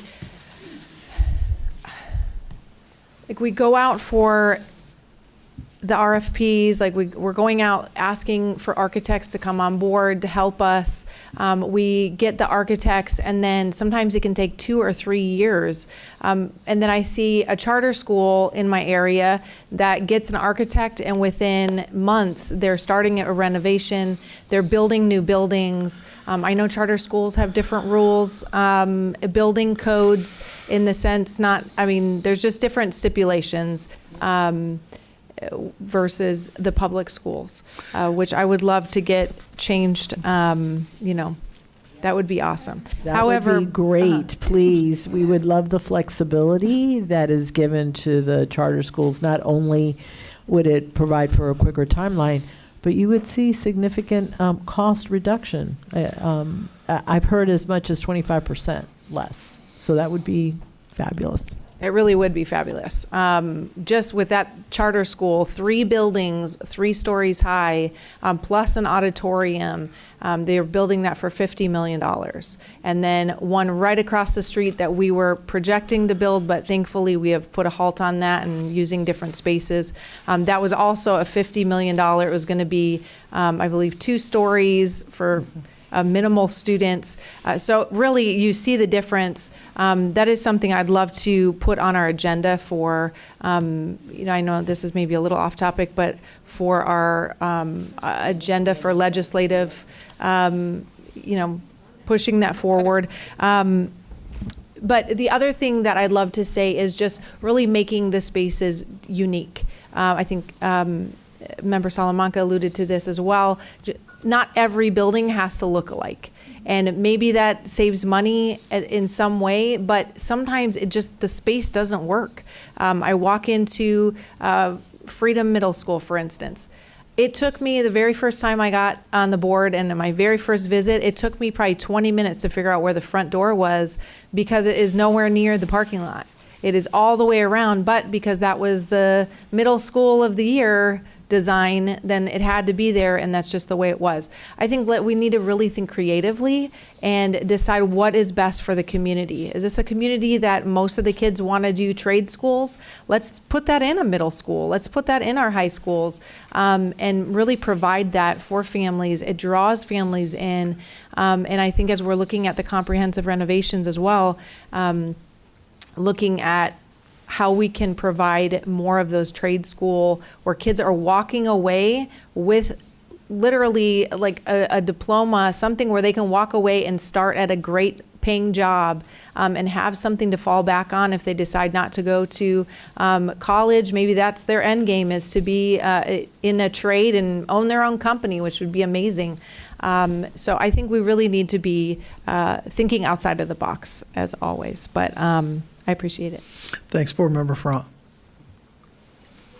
All right, so we have Member Vanos next.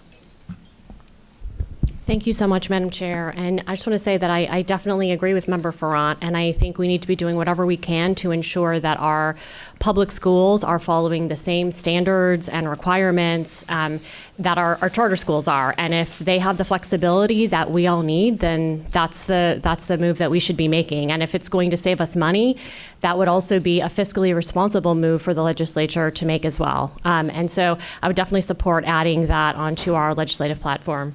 Madam Chair, If it's may not I there. real quick? So actually, after our last meeting, I was researching the facilities code, and don't ask me why, it's a whole other story, but we ran across 1013.385, which says as follows. A district school board may, with a majority vote at a public meeting that begins no earlier than 5 p.m., adopt a resolution to implement one or more exceptions to the educational facilities construction requirement to provide a school with the ability to operate in a facility on the same basis as a charter school pursuant to 1002.33 subsection 18.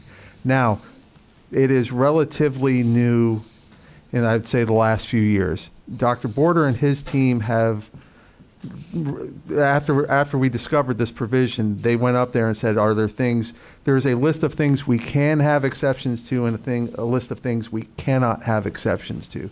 So we're going to have to investigate what can and can't be done, along with considerations of whether or not doing these things will still leave our buildings in a condition we believe to be safe and meet safety requirements. So we're in the midst of figuring out what can we waive versus what we can't waive.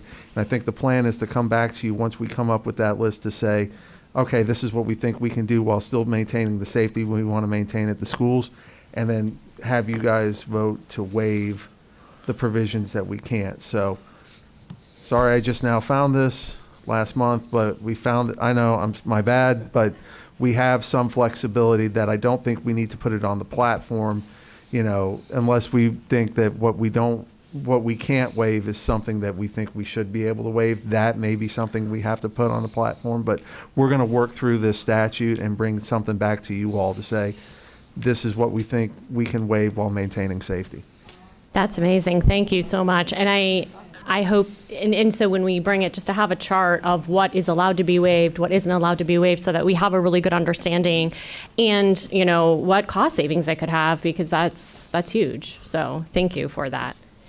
I also wanted to speak to, we talked a little bit about communicating with our families for some of the comprehensive projects and comprehensive renovations, and I just want to say, I have two schools that I believe we've been very active in communicating with our communities. And is it always easy? No. Will everyone always be happy? No. But I am really proud that the district has been out there and has been taking the initiative to have even more communication with the surrounding community and neighborhoods as we go through this process. So just, and I know it's a lot. I was talking to someone and she told me that there were, I think, 30 meetings scheduled for August. It's a lot. It's a lot of work for the district staff, and I appreciate that. And we get some interesting ideas. I know I was at the community meeting for Orlando Gifted Academy, and some of the parents were asking for sinks in the cafeteria so students can come in and wash their hands before they eat, and just things that we just wouldn't think about. So get some good ideas. My question is on, I guess, page 37, but when you're talking about efficiency upgrades through renovations, when you are, and sort of the desire to improve performance, reliability, and long-term cost control. So when you are looking at an HVAC or lighting or roof,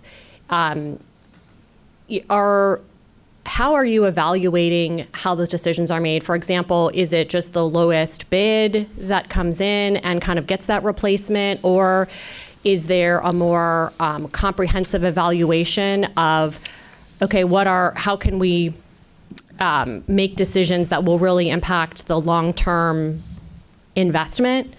and reliability versus maybe, and that might not be the lowest bid that comes in?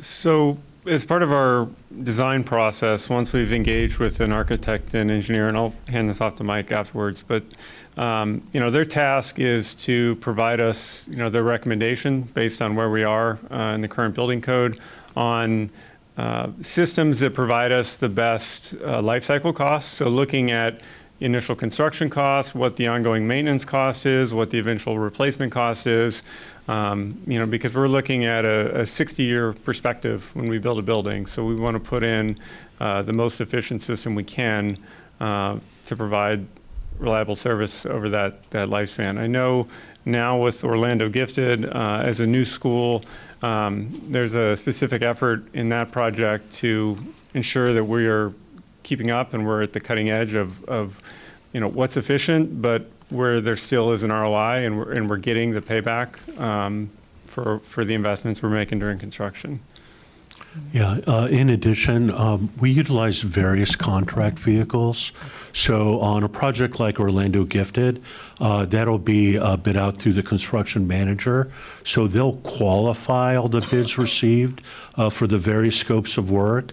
And then so we internally review what they supply. And if we feel that it's adequate or it's a good coverage of bid, then we're supportive of what they turn in. If it's a little light, we'll ask for additional information or maybe even additional bids. But we also do a lot of district-wide initiatives where we utilize our contracts that are bid out directly through procurement.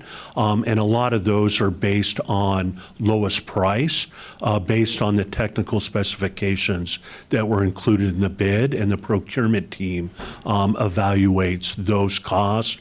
And then as long as the vendors meet all the other specifications with insurance, licenses, and so forth, then that's how that bid tabulation sheet is actually created for various staff to use on individual projects not associated with a comprehensive project. Okay, so for those individual projects, they would be looking at things other maybe than just the very lowest price when they're making that determination? Yeah, a lot of our district term service bids are based on lowest cost for the scope of services that were advertised. So with that, there's an actual performance specification that calls out that exact scope of work. It has very limited assembly or labor that goes with that. So it's relatively easier to quantify.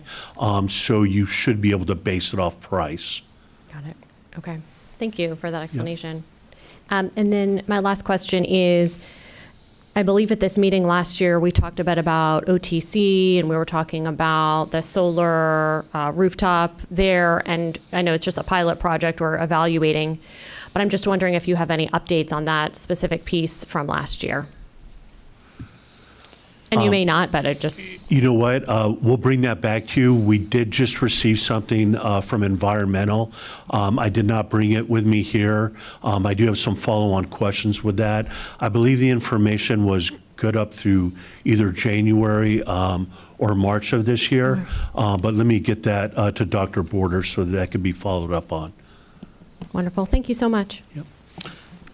Thanks, Board Member Vanos.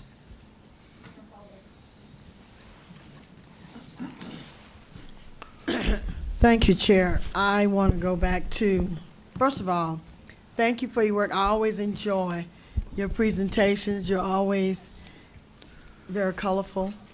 And also, you try to attend to all of our concerns. And what you do is really, it's a lot of work. And I'm just so appreciative. And the fact that all of the questions that I have, you answer them and allow me to re-ask them again and so forth, so I thank you for that. I do want to look at, if you go to page 29, ask you about Jones High School. And first of all, I'm so grateful that the district and, of course, facilities with the renovation, Dr. Phillips, baseball, softball, field. A lot of people don't know that when the school opened in 1987, a lot of things were going on, but she's now the principal, but she was assistant AD, Miss Ramsey, and I don't know her last name. I know it's Diane, we call her. But anyway, they built the dugout for the softball team, the girls softball team, because we didn't really have one. There was a lot of things going on at Dr. Phillips. They opened, we didn't have locker rooms. It was a lot of things going on. So I appreciate looking at the fact that the school was built in 1987, and we are going to get brand new baseball field. I'm so impressed with the lights, because we had complaints some years ago with family living in College Park with the lights at Edgewater's baseball field. And it was like, the children got to have light. I mean, you know, they got to have light. But we have been able to secure a lighting company to get those LED lights, and it's not obtrusive to the community, but yet the field is lit up, looks good. So thank you for that effort, especially with the consolidation of schools and just lack of funds to do a lot of things. I'm just so appreciative that got on the board, that got on the books, and it was done. Now, my question on 29 with Jones High School. Now, say the construction, okay, because we got a meeting Monday to discuss that, right? The 12th? We do, yes, ma'am. We do. So the construction, construction will start in 2027, but design, we're still going through that right now. Okay, I'm good, because I was like, what, 2027, we'll be doing something right now. Let me ask you a question. Is there any renovation going on right now yet? Because remember we were talking about some things we were doing with Jones High now. Have you started anything? We just still doing the design. We're in the design phase. I think we have a food and nutrition systems upgrade project, but let me verify the list, and we'll follow up with you with all and current you can call me and then we can projects. talk about that, in my office or whatever. But okay. I want to get that. All right, and because I'm appreciative of the museum, all of the things that you're doing, and Dr. Vasquez knows I'm going to say this. The football field, I want a new football field. They need one. So I'm working on some things, and Dr. Border, I've shared some things with Dr. Border. So, it's a lot going on with our monies and a lot of things, but I'm just so grateful that we are still pressing on as a district to get the things done and trying to find ways to use whatever revenue that we have, and of course invite outside business partners to partner in with us to do some stuff to try to. My purpose, and it's going to always be my modus operandi from this board, I want to do whatever I can to draw children back into the public school sector, because I'm a product of the public schools, and I know I'm probably singing the praises of people on this board, but I know it works. I know it works because I'm a prime example of it's working, and I just want us to keep pressing, even though it seems difficult. I want to also talk about Orange Center now. On page 31. Okay, even though we're converting it's our charter, but we have the jurisdiction. So, are we still able to build stuff because it's charter under us, or help me understand how that's working? Madam Chair, may I? Yes.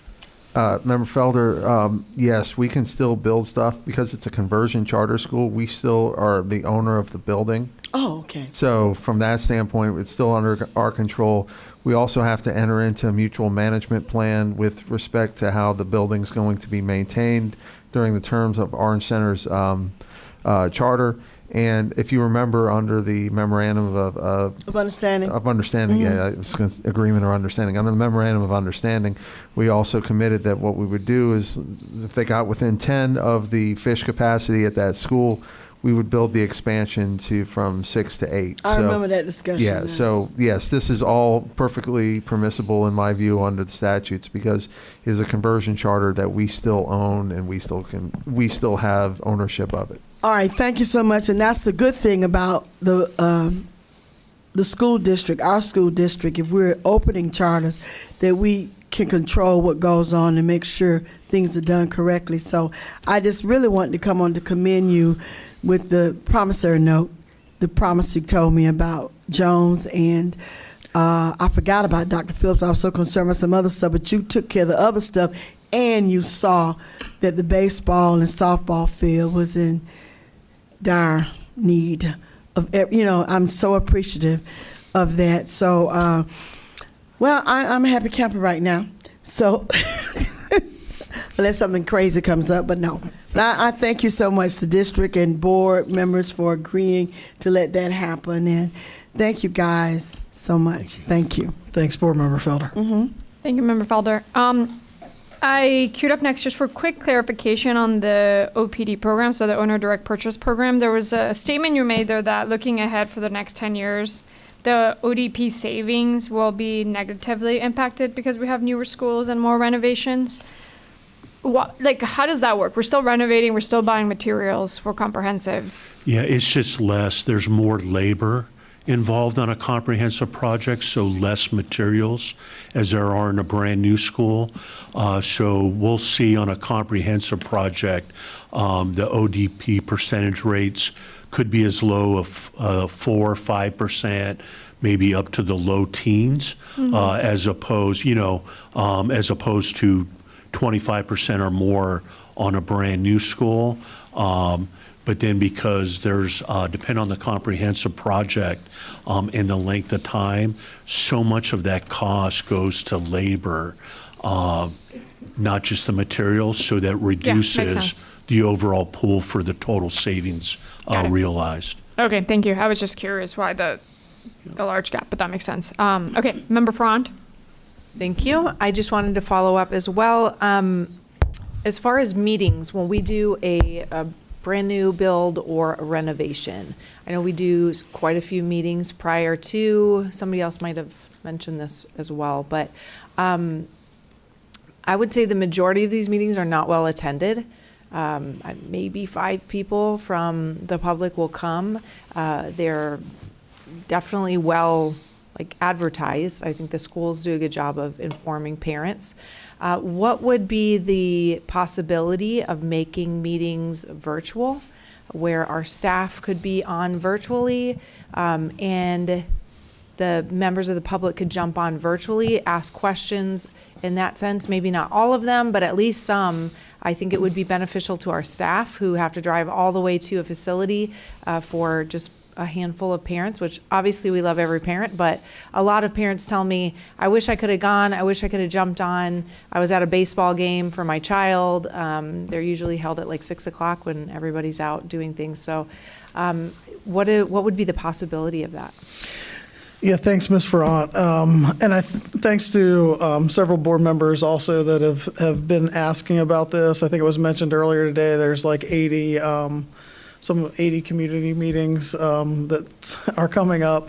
And so we agree. So the attendance, we think we do a great job in getting the word out about the meetings. We wish there was greater attendance.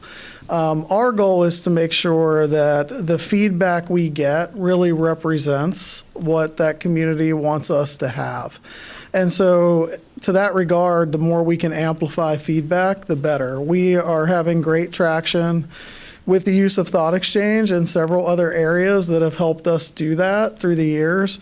And so currently the facilities team and the communications team and stakeholder feedback are in the process of looking at school board policy, looking at the meetings we have, and we will be at the will of the board, bringing back recommendations for consideration on what the community meeting process potentially looks like starting next school year.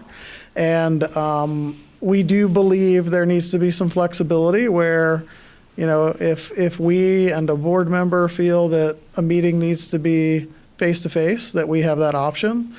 And then also there may be a time within the necessary meetings, 5 meetings for new school, that maybe one of those should be face-to-face. And so the team is working on that with recommendation. And at the will of the board, we will bring that back for further discussion and look at moving forward with a way that we believe we can exponentially amplify community voice so that it's really helping us make the best decisions.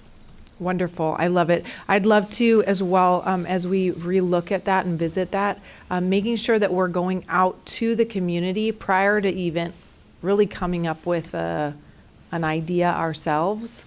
Because I think there's a lot of things, we go out to the community, we already kind of have our idea set, and then the community comes back and says, well, that's not going to work at all. We need to redo this, we need to move that building. I've had this happen in several of my schools, which then we did move the building, but that does cost the district to redo that. So I would love to see if we could do, even if it's I don't know how we can do that, because sometimes the thought exchanges, parents aren't really, unless they hear somebody else say it, it kind of, sparks the idea.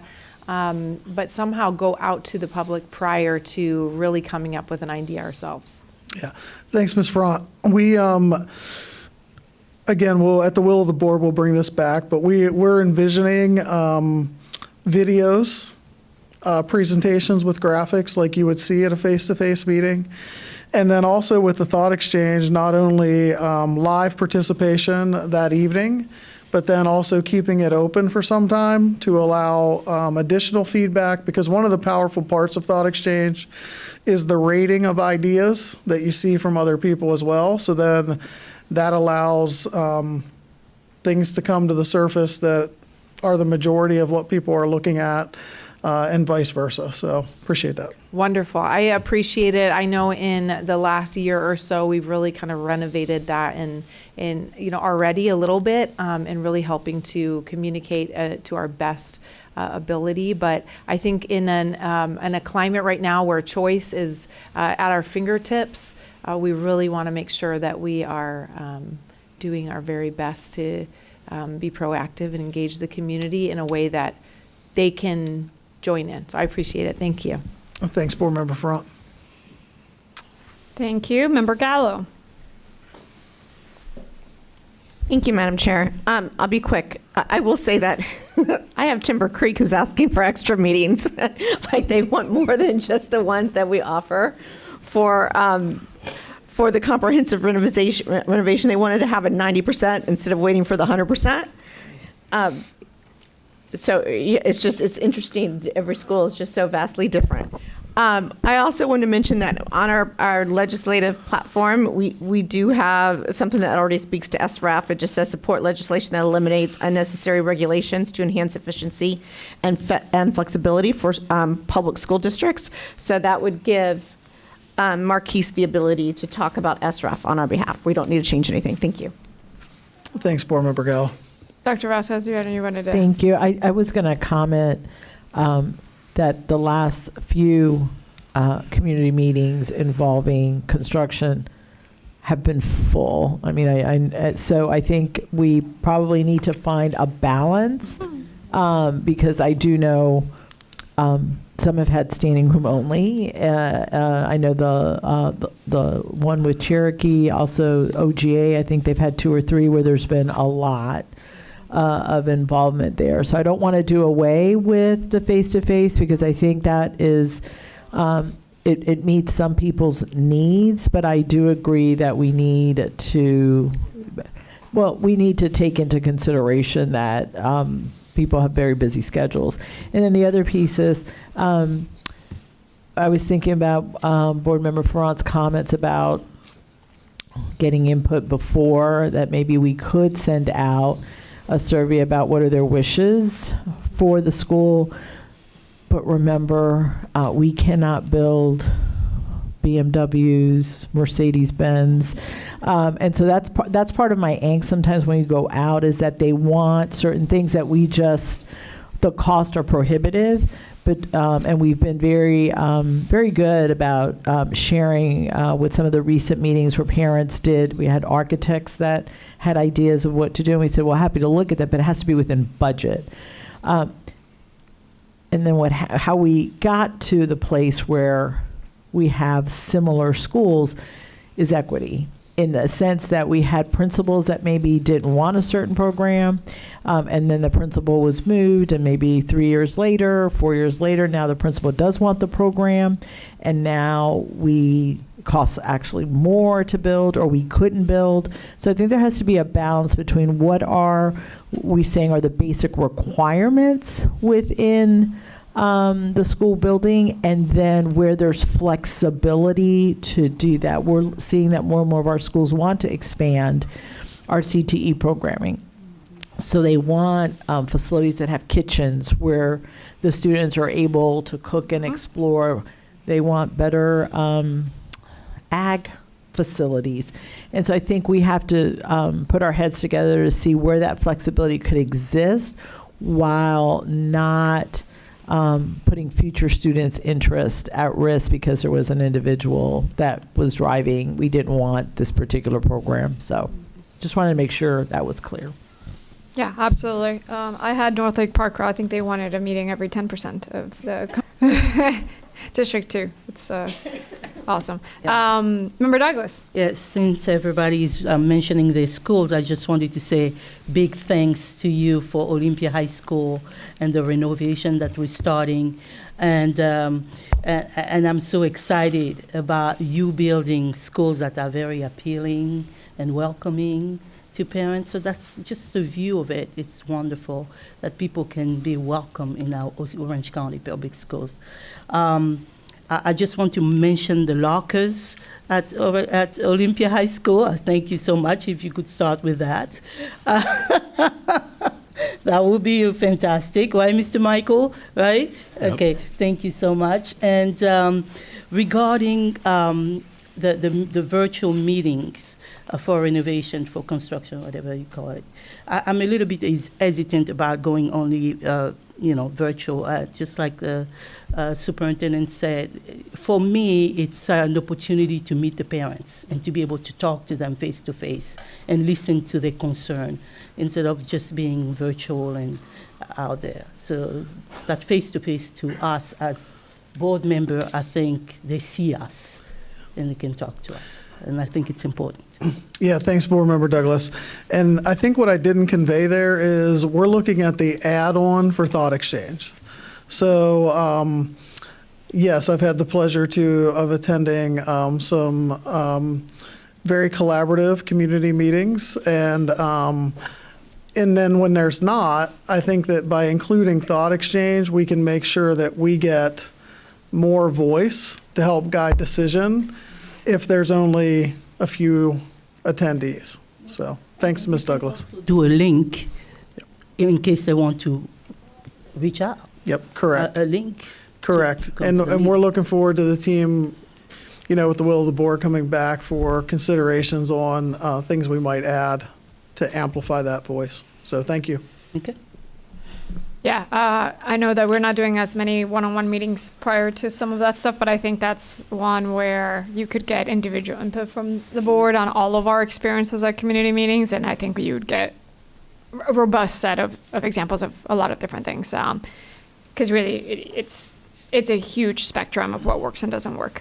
Okay, I have Member Ferrand, and then we will move forward with the last piece of the presentation, which is maintenance and custodial services, unless someone else clicks.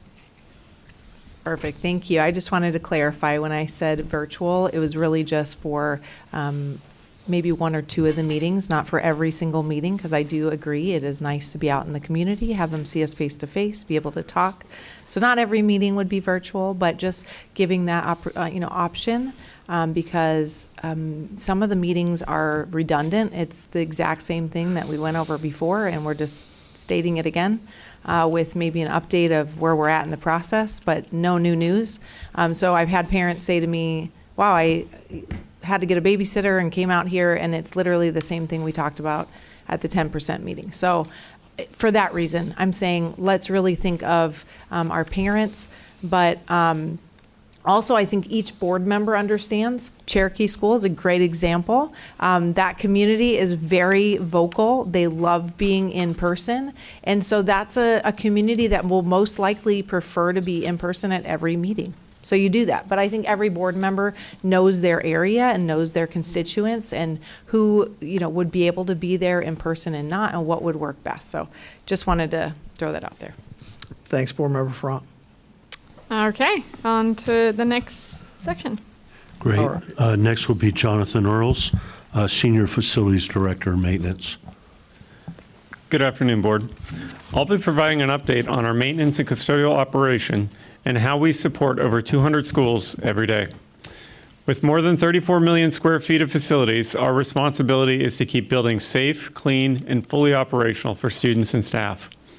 Our focus is on maintaining reliable building systems, responding quickly to issues, and delivering consistent service across all schools. I'll walk through how we're structured to deliver these services, our current performance, and the steps we're taking to improve.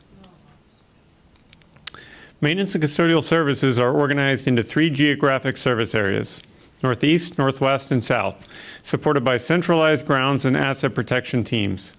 This structure allows us to provide responsive local support to schools while maintaining consistent standards across the district.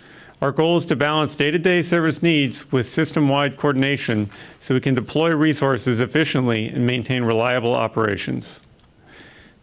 Staffing continues to be a challenge, specifically within our maintenance team. This graph does not include custodial services. These vacancies impact response times and our ability to consistently serve schools. To maintain service levels, we supplement our in-house team with contracted services, which allows us to fill gaps and continue meeting the needs of the district. This slide shows our maintenance costs per gross square foot compared to peer districts across the state. This metric helps us evaluate how efficiently we're operating relative to systems of similar size and complexity, as well as local districts. Our focus is to maintain cost-effective operations while continuing to provide reliable service across all schools.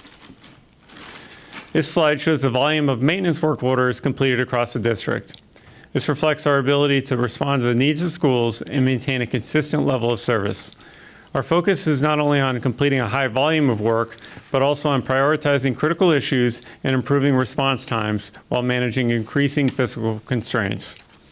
We continue working to strengthen consistency and ensure timely service across all schools. Our median work order completion time has improved from around 12 days last year to around 7 days so far this year. This reflects the day-to-day experience of schools, excluding the impacts of longer-term projects. In custodial services, we focused on improving efficiency, consistency, and overall support to schools. This past year, we invested $1.7 million in equipment across 173 schools, including transitioning to battery-powered leaf blowers to reduce noise and maintenance requirements. We also implemented a new consumables procurement strategy to improve cost control and supply consistency, along with an integrated preventive maintenance program for custodial equipment. In addition, all crew leaders are now FSPMA certified, strengthening frontline leadership and overall service quality. Beginning next school year, custodial services will transition to a centralized reporting structure. This change is designed to provide more consistent service across all schools and strengthen day-to-day field support, allowing principals to focus on students and teachers. Principals will continue to have input on the needs of their campus, while our central team takes on more of the coordination and oversight. Overall, this allows us to better align resources, improve accountability, and deliver a more consistent level of service district-wide. I'll now turn the presentation over to Dr. Border. We'll pause here, Chair, for any questions regarding maintenance and custodial services. So we have, this next bit is Shore. My recommendation would be let's go through it and then we collect the questions at the end, unless folks have something very urgent on this bit. Okay. Member Felder, go ahead. And then if anyone else has something pressing, let me know. Okay, I just want to ask the question, and you probably kind of answered it as you were going through your presentation again. Let me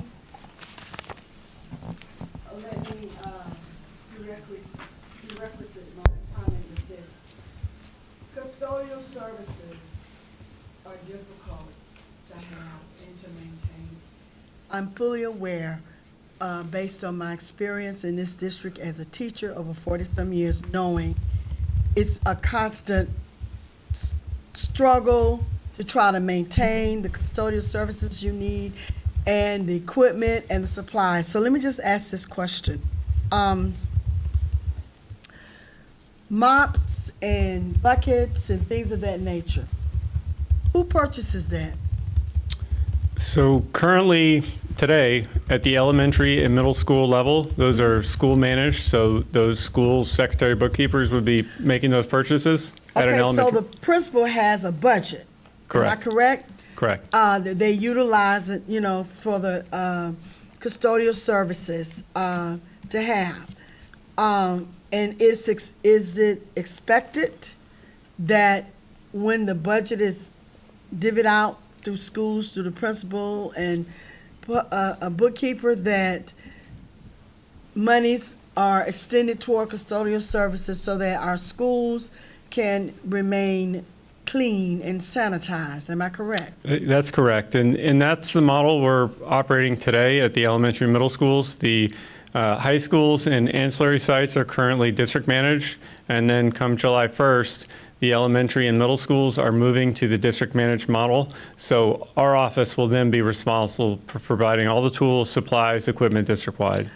Explain to me what's district managed model. What's that? So our custodial services department, we've got a director, an office staff, and a team of managers and a team of inspectors that go out and essentially support the custodial teams in the field. Everything from hiring custodians, training custodians, procuring all of the materials and supplies and cleaning products that they're using, managing the equipment repair and the equipment repair program and replacement. Essentially everything that has to happen to support the custodians in the school is what they're responsible for. And with the centralization transition, we're taking some of those responsibilities away from the elementary and middle schools and managing that with our district team. It appears you have a great model in place, how things are to be done and what's supposed to happen. Do you know the percentage, or if there's a number where you've had concerns where some of the custodial services were not done to the expectation of this district? I will say part of our program is with our custodial technicians an ongoing inspection and monitoring. And as we look to centralization and taking on responsibility for more schools, there's also a corresponding increase in positions that are being planned to be able to support that successfully so that we can take on the responsibilities from those elementary and middle schools and not just maintain service levels, but really improve. So we do track custodial inspection scores, and we can get some of that information provided to you. Okay, and this is my last comment. First of all, thank you. And I know the effort is there. I do. I clearly understand. And in closing, we do a lot in this district as it relates to education and vocational services, and we try to offer our students just a variety of ways they can learn skills. And because everybody doesn't learn the same way, everybody's not interested in the same type of education. And I think we do a good job, for lack of a better word, an excellent job providing for our students a variety of ways you can learn a skill and make money. And hopefully maybe I can talk to the superintendent and the persons in charge of some of the vocational schools in my district, that we can begin to train young people. Like if they decide they don't want to go to school or they just are getting bored, we can teach them something that they can learn how to do this and perhaps develop their own businesses. Because I know the problem has always been not being able to keep custodians, and they're being overworked. And humans are humans. You just tired. It's a lot. So we could utilize some of these young people, get them trained in some of these vocational schools, so that we can have enough bodies in place at our schools to maintain the sanitary cleaning that we expect for our schools. And I just wanted to share that. And I'm going to be talking with the superintendent later, and I'll share some other specific things. But I want to tell you, thank you for your response. And I knew that we had something in place, but I needed to say it so I can hear it and know that we do our best. I know we do, but I know sometimes things fall in the cracks and everything, but you've answered my question the way that I needed to understand. Thank you for the question. Thank you, Member Felder. Member Gallard, Wait, she want to say something. I'm sorry.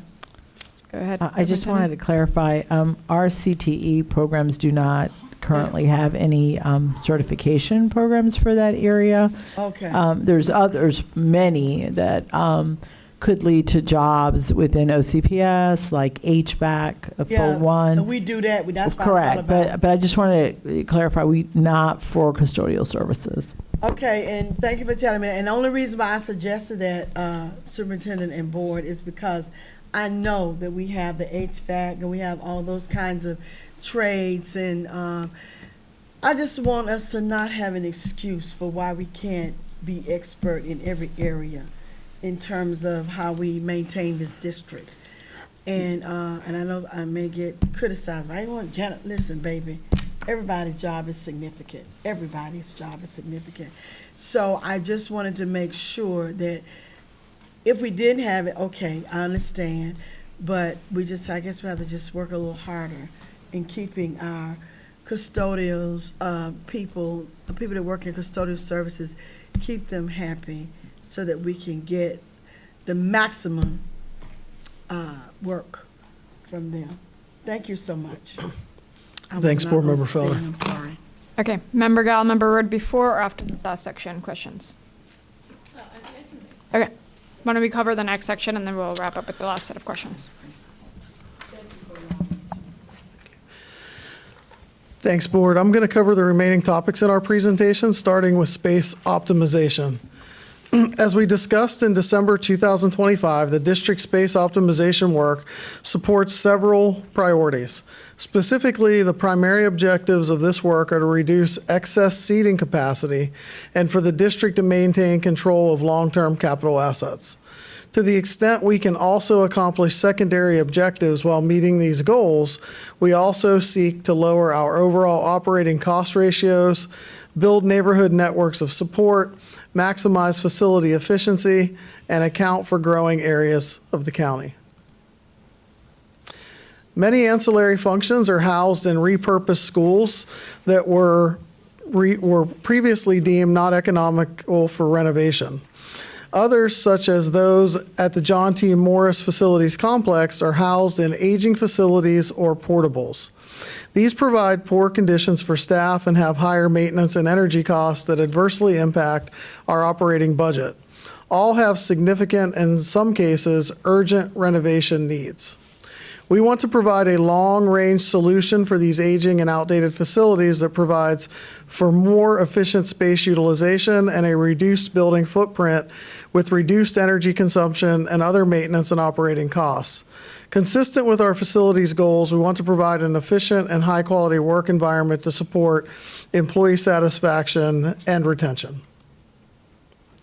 The capital needs we have outlined today are summarized in this slide. The delay in new schools and capacity enhancements due to declining enrollment reduces the budget requirement for this portion of the plan when compared to last year. Additionally, by transitioning to a 60-year building life cycle instead of 50 years, a significant reduction in comprehensive needs and projects over the next 10 years. Overall, we are forecasting a reduction in 10-year needs when compared to last year's funding projections, due largely to the delayed needs for additional capacity. We will continue collaboration with Budget and Finance on the development of an updated capital budget for board consideration during the annual budget adoption process. Our program has significant impact on the local economy, both in terms of employment and economic output. This slide depicts estimated employment and economic output resulting from program expenditures during the period 2014 to 2025. Most significantly, dollars invested in construction labor are returned to the community through the goods and services required to support the labor force, generating a local economic output that exceeds the initial construction labor investment. During the period, our construction expenditures of almost $3 billion generate an average of 3,000 jobs each year and a local economic output estimated to exceed $4.5 billion. The local design and construction community is the lifeblood of our program. This slide depicts the number of architectural, engineering, construction management, and trade subcontractors engaged in our program. 360 different firms were engaged in our work at some point over the past year, including many local, veteran, minority, and women-owned firms.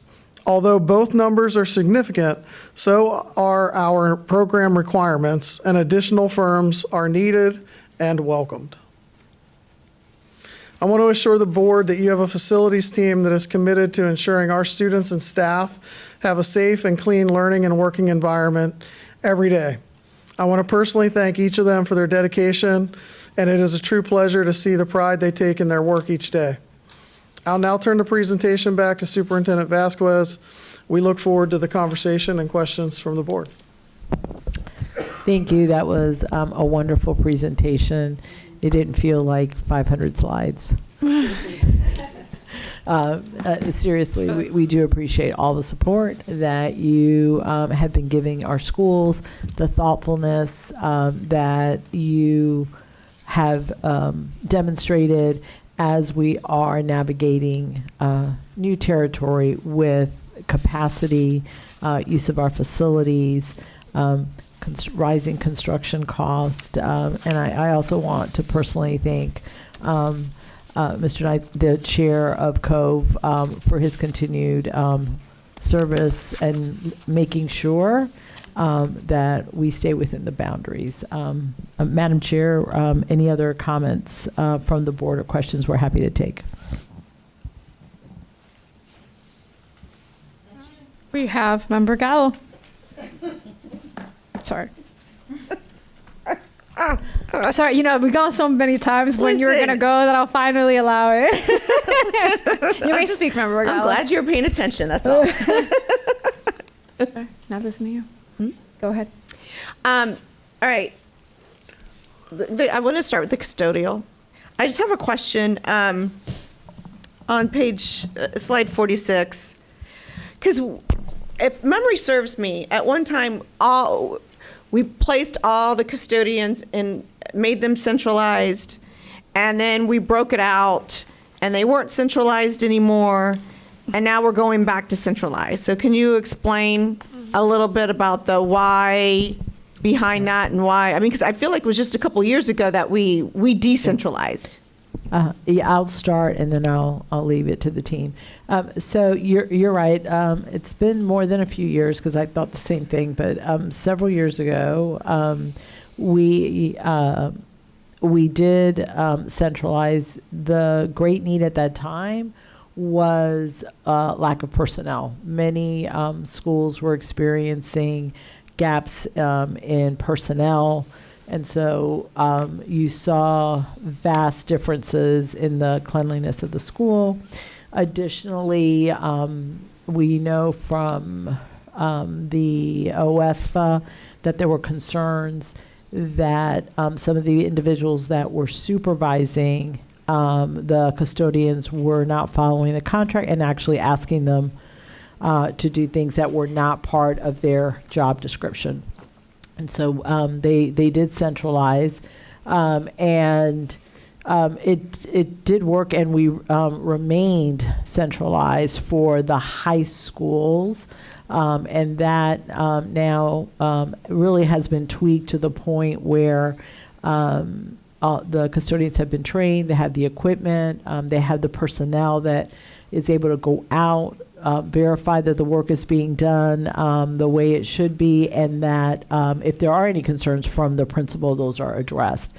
We have since putting the custodians back under the principal and the elementary principals and middle school principals, we again have begun to hear and see inconsistencies with job duties, responsibilities, and with conversations with the team, with administrators, and with Mr. Pollard.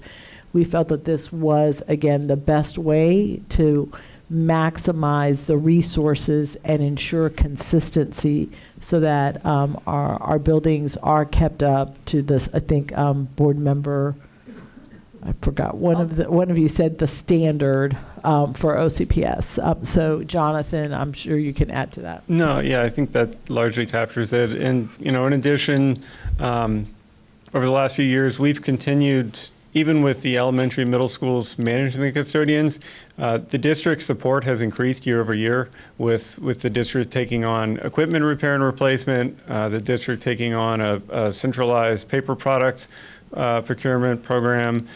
So this is kind of the last piece is to really formally shift the supervision over to the district and allow principals to focus on instructional leadership and the students.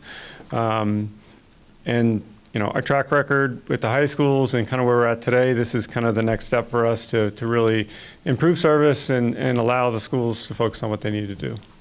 Okay, thank you. Because I believe, if I remember, it was the high schools really wanted control over the custodians, which, listen, at East River, I haven't been to every high school, but I would argue that East River has to be the absolute cleanest high school I've ever been to in my life. It really was pretty close to 50-50 split.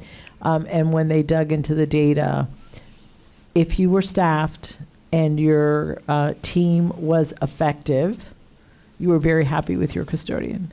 If you had absentee problems, if you had individuals that maybe were not completing the duties and responsibilities, you were happy to turn it over to the district. Okay, that's fair. Thank you. And then on slide 49, on the space optimization opportunities, what are we doing with these buildings? Thanks, Ms. Gallo. So the buildings that you see listed here, we'll be having further conversations. Nothing to share here other than to say these are opportunities for us to look at. Okay. And begin thinking about and having conversations. One of the activities that currently the team is working on that we're going to be bringing to the superintendent is an analysis of all the property that we own. That includes ancillary sites, but also is land. And that way we can have recommendations to the superintendent on what we think are the ones that we're going to need. The other ones that maybe we need to think about putting on the market, et cetera. And so with our ancillary spaces, we have more ability to maneuver as a school district. And as we consolidate schools, it may be in our best interest to use those sites for ancillary services. Okay, I appreciate that. I have some suggestions, since I'm going to assume we're taking suggestions. Of course. We still have an affordability crisis in Orange County. So anytime that we could take one of these buildings and turn it into some type of affordable housing for our employees, that would be fabulous. We have aging employees, so an affordable senior housing project would be awesome. We still have more homeless or unhoused people in Orlando and Orange County than we have shelters. That might be a possible use, maybe a homeless shelter, especially since some of these buildings would have facilities that would work well within a shelter. So those are just some of my suggestions. The only thing I would like not to see happen is to see these buildings stay for a very long time unused and get decrepit and really be an eyesore on the surrounding communities. That's, anything we could do to prevent that, I would really appreciate. And then finally, on page 51, all I have to say is, wow. Like, this should be a highlight reel when we talk about that we're collecting sales tax locally and we're going to spend them locally. Every bit of that half-penny sales tax was funded locally and spent locally, which means you said $4.5 billion we contributed back to our local economy, and that was 3,000 jobs that we provided for our local economy. So if we don't put that on a highlight reel, I don't know what goes on a highlight reel, because that really speaks to the economic impact of Orange County Public Schools within this community. Thank you, guys. This was a great presentation. Thanks, Board Member Gallo. Thank you, Member Gallo. Member Byrd. So I'll be quick as well. I just want to I want to kind of piggyback on what Member Felder was discussing, and well, first, before I do that, let me ask a question. On page 42, you said that there are that maintenance staff vacancies continue to be a problem, but you said this graph does not show your custodial That's correct. vacancies. Okay, so can you tell us kind of generally what the vacancy level in custodial services is? Typically around Typically? 1%. It's low. Oh. Yeah. Wow. Okay. Since the board moved to the $15 minimum, we no longer have a problem staffing Wow. custodians. Okay, well, yeah, well, okay, well, that kind of puts a dent in my little plan, because I was going to say, why can't we, this is a good question for John, and I'm sure risk management is going to not love this idea, but why can't we hire our 16-year-olds for employment? And let me ask you why. Let me tell you why. Because constantly on Apopka Rants and Raves or Winter Garden Rants and Raves, our parents asking, does anyone know where there's part-time work for my high schooler? He's looking for jobs, can't get hired anywhere. Wouldn't it be cool if we had OCPS student employment program for our 16 and up that they could click on and put their resume in, and it could be for 16, 17-year-old high school students to go work maybe at an elementary school, subbing custodial services or whatever. We can put them where we need them. I'm thinking off the top of my head, custodial, even food service at elementary schools, they could leave high school, go work a couple hours at an elementary school, come back. Technology, I'm thinking all the tech tickets of, when teachers' computers aren't working, I think students could probably fix those problems pretty quick. After school programs, that's another place I'm thinking we could maybe put some to work. Just a thought, a great way to give them some work experience, get them some money, help the economy, and teach them possibly a new trade. So I'm glad that everybody loves it. I think there's a requirement under state law that you have to be 18 to work for a school district. I will check that to make sure, but yes. That could be on our legislative platform.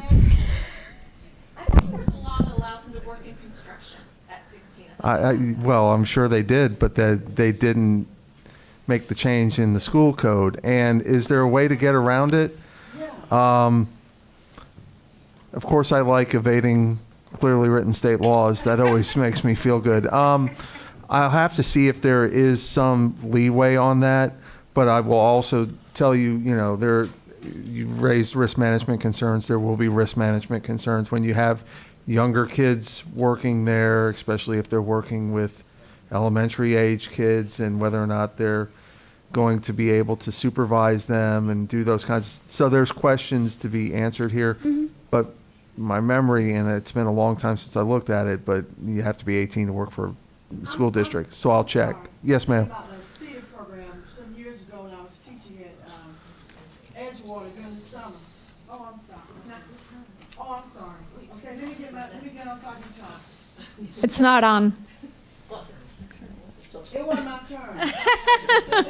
I've been even waiting for turns. Okay, well, I She's put been good it about out there her in the turns. universe. I would love to explore it. I think that I think parents would love the idea. If I was a parent and my kid's looking for employment, like, here's a perfect example. My daughter has a job at a mall. Last night, she had closed the mall. I was at home worried to death about her safety, thinking in my bed, I was laying in my bed, like, watching my phone if she's on her way home, thinking how worried I was. As a parent, I would love for my child to be working in a very safe, secure school facility where, there's locked gates, and I know that they're there with other adults that are going to help keep them safe. So just a thought. So 10-12-32 subsection 1, to be eligible for appointment in any position in any district school system, a person must be of good moral character, must have attained the age of 18 years. But Okay, well, maybe we could talk to legislators about that, though. Yeah. Because if they're not working, maybe I could understand, possibly in a classroom or a one-on-one supervisory, but if we're talking about serving lunches or cleaning a school facility where other students are having after-school practice or something, like that's not the same thing, and I would think that there would be room to have that adjusted in the legislation. And then my last thing was just going to thank you guys for this. It's always a big job, but this is just, like I said earlier, totally on a whole new level of rethinking everything. And I've been preaching this a lot the past few weeks, but especially with all the comments about our district and finding money, and about the district being, comments about it being over bloated, but when you've got 34 million square feet of facilities to manage, it takes a lot of people to do that. And the work that you guys are doing every day for our buildings, our facilities, and keeping everything working smoothly shows, and we appreciate you. Thank you. Thanks, Board Member Byrd. Thank you, Member Byrd. Member Ferrant. Thank you. That is a brilliant idea, Member Byrd. I seriously love it. I love it. I love it. We do work in Guatemala and El Salvador. They actually don't have custodians over there. It's all students who clean every once a week. All students are sweeping, mopping, doing all the cleaning the bathrooms. It's just part of chores. It's like, In Japan's I'm pretty like that, sure we wouldn't have like soap dispenser problems and bathrooms being gutted and all the craziness if the kids themselves had to put in the work. I also think it gives good work ethic and makes you appreciate where you're at and what you're doing. But just a quick, when I was looking at Florida Department of Education, child labor laws and information, John, maybe you could look into it. It said chapter 450.161. But this might just be about career education of children. I don't know, but maybe there is a way to be able to allow them to come in. It's not, they wouldn't be there to be a teacher, right? They're there to have a kind of a side job within a school system. So maybe those being 18 and up would be more towards like actually having like an educated role of, you know what I'm saying? Like a teacher, or in that sense, a para, whatever it might be. So I would love that. I think it would be amazing if we could get, I mean, this says 14 to 17-year-olds. I think it'd be awesome. What a great experience for our kids. I think it's a great opportunity for them to be able to have a job after school, or even if they do the work program and they're able to, like you said, go from high school, go over to an elementary school and be helping in that area. So something to look at. As far as the maintenance supervisors, custodial supervisors, I know you said we're going to be moving to a centralized. As far as cost effectiveness, how much is that going to cost us to do that? Or do we end up saving in the long run? How does that look? So any changes that were made for the redistribution of these services was all done under the cost savings, and Jonathan can speak to the specifics. Yeah, we can get you the exact figure, but as Dr. Vasquez said, we had to present a proposal that met our fiscal requirements for the upcoming year, which we did. And there's also some significant advantages to centralization and scale. I mean, one example from this year was switching our procurement strategy for our paper products, soap. I think we are looking at like projected roughly an $800,000 savings district-wide by changing how that was procured and how we were managing that. It's a lot harder to do when 130 schools are making individual purchases, but by managing it at the district level, we have additional levers to kind of make decisions and control costs that way. Awesome. I love to see that. I have here, I don't know why I wrote down Cherokee School. I don't know why. You can come back to you for that. We'll come back. I don't know what I might- took notes and I had It'll it down spark there. again at some point, Yes, I'm sure. Sounds good. Thank you. Thanks, Board Member Ferrant. Member Vanos. Oh, I don't know if Dr. Holder had anything else. No, I was just saying thank you. Vanos? Thank you, Madam Chair. I am giggling thinking about my 17-year-old who can't keep her room clean or her bathroom clean, in charge of cleaning a classroom, but maybe that's just what she needs. So, let's explore it. But what I appreciate about the conversation up here is ideas, and maybe some of them work and maybe some of them don't, but I appreciate thinking about things in a different way. So I appreciate my board members' comments on that. Also I'm looking at the slide about completed maintenance work orders, and just want to give you kudos for improving that time, response time from 12 days to 7 days. A lot of my comments have to do with just the community's perception of that OCPS on top of things, that they're responding. And I think not only is it important for our teachers and our students who are in our schools, but I think for parents too, who I get lots of emails and texts from. So I really appreciate your work decreasing that time. And then on page 46, talking about centralizing some of the work, great comments have been made, and I understand why that's happening. And I just want to add another benefit to that is and maybe it's just because I'm in the downtown area, but I do hear a lot from the community about some of the maintenance of our the exterior of our building. And sometimes I think maybe principals aren't as in tune with what's happening in the outside of their building, and that really comes to the district or to school board members. And so I can also see one advantage to centralizing more of that is that we have sort of better control of that and making sure that we are being really good community members and partners with our communities. Like, we need them, and I think that is another benefit to centralizing some of the work. So I wanted to voice my support for that. Let's see. Oh, and then just another quick comment on page 49 for space optimization. I know it is not my district, but I'm just going to put a plug for Kaylee. Please don't destroy that school. Please don't demolish it. It is an amazing historic building, and I would hate to see that not be there. Hopefully we can find a use for that particular building. And then my last comment, and thanks to my board members, you've asked so many questions that I also had. But last comment is, on page 52, just talking about the different firms that you're working with. And I'll share that when I am out in the community, or honestly, even just at my own kid's school volunteering, I'm talking to other parents who happen to be involved with these industries. Some of the things I hear are they feel that, or there's a perception that the district has like favored construction companies or favored vendors. And if you're not one of those one of those companies, that's hard to break in. I don't know whether that is true or not, but maybe just making sure that, our entire community understands kind of the process to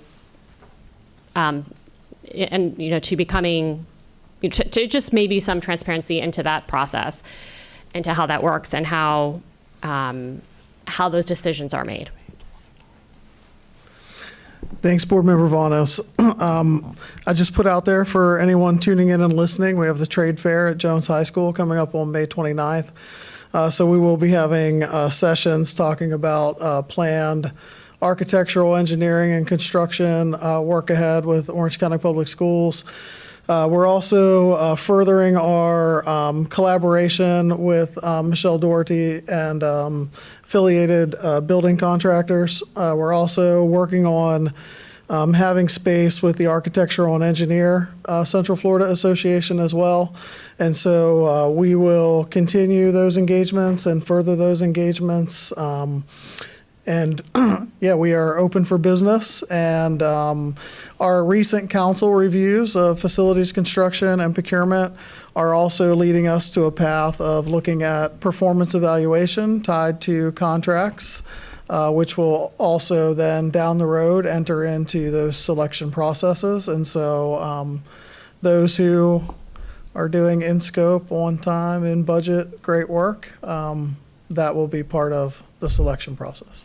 And if not, well, I won't say. But I would just say if you, and I will ask, I'll follow up with you, but I would love to share some of those opportunities so that our community does know that they exist and just try to help share and bring awareness to that. So thank you.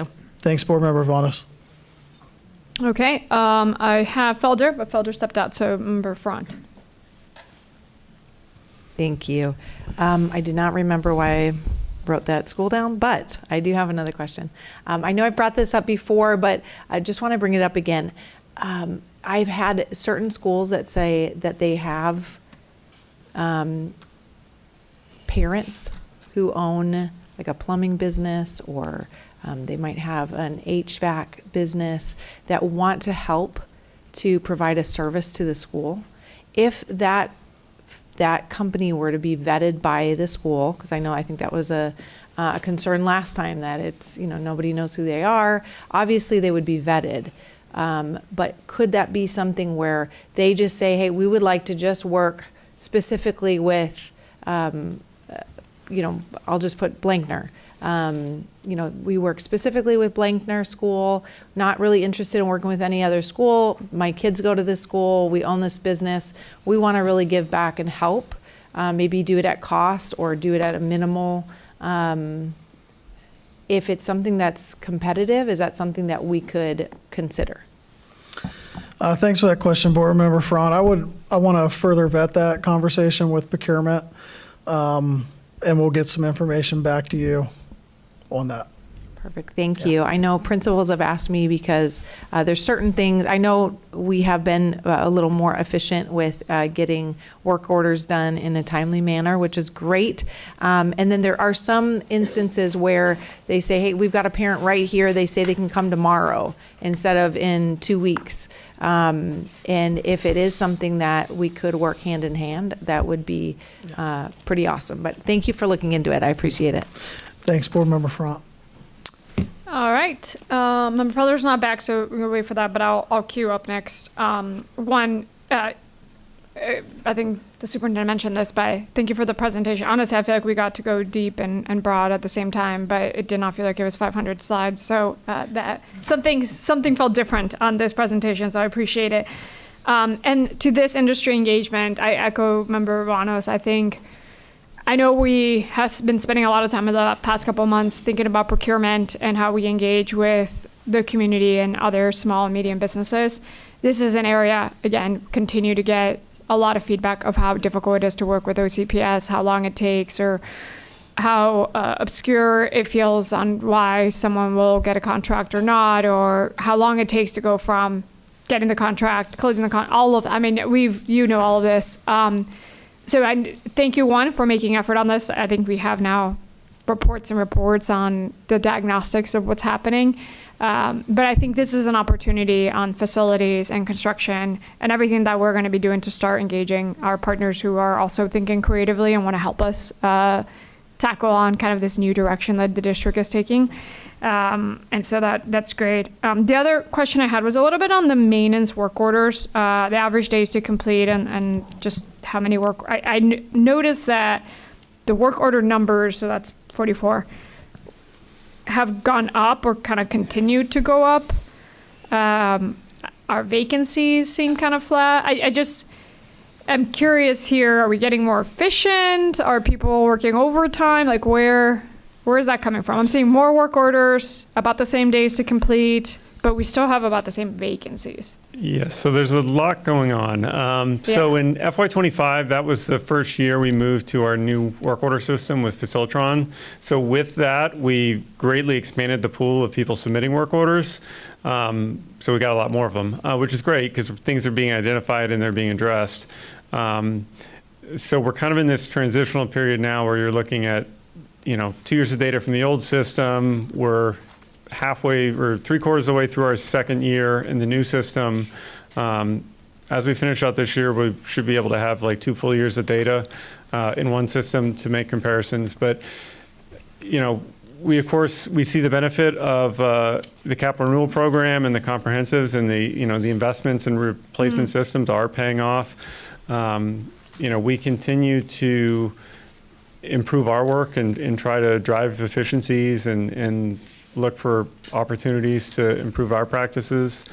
But then at the same time, we have increasing fiscal constraints that are, limiting our ability to fund some of our activities. So it's all kind of coming together where we've been able to kind of maintain service levels, maybe improve them a little bit. Yeah. But I know Dr. Border shared the previous work session, some of the programs that we're not able to fund next year with pressure washing and gym floors and Yes. some of the landscape mulch. So, we are seeing the impacts in Other those places. areas. Yeah, when we talked about things that are getting cut, I think Member Rondos, you mentioned that, but the exterior, given our budget cuts, might be taking an unfortunate hit because we just are not going to be doing as much power washing and mulching and all that stuff. But I do think really exciting to see. This is one of those things that I think we don't maybe talk about as much, how much work we are doing to get more efficient and with the same resources, not increasing the average days to complete something. Work orders keep going up, but clearly something is working, whether it's our comprehensives or our vendors that are getting things done right. The district really does do a lot in this area with not as much, and every day so less. And so I think that's one area that we can talk about. And I bring this up every year on the custodial side of things. I want OCPS to be a great place to work for everyone, not just our instructional staff. And so I always, and I remember when I got on the board, one of the KPIs we had was on kind of efficiency per custodial worker, and I really pushed back on that they are working really hard with our students to keep the place clean and organized so that they can have a great place to learn. And so to the degree that centralization also standardizes a bit of how the average custodial worker gets treated, what's expected of them, access to supplies, because they used to be really inconsistent of some schools having the new supplies or not, and many times it wasn't the custodial's fault because they were not the ones putting in the orders. There was all these inconsistencies that I started to see at the school level that sometimes would impact just like the quality of work and the dignity of their jobs. And so I always remind in this facilities conversation that it's a lot of goodwill out there we put on how we treat them. So thank you. Thank you. Member Felder, I believe you had queued up. Not sure. I saw you got back off. Okay.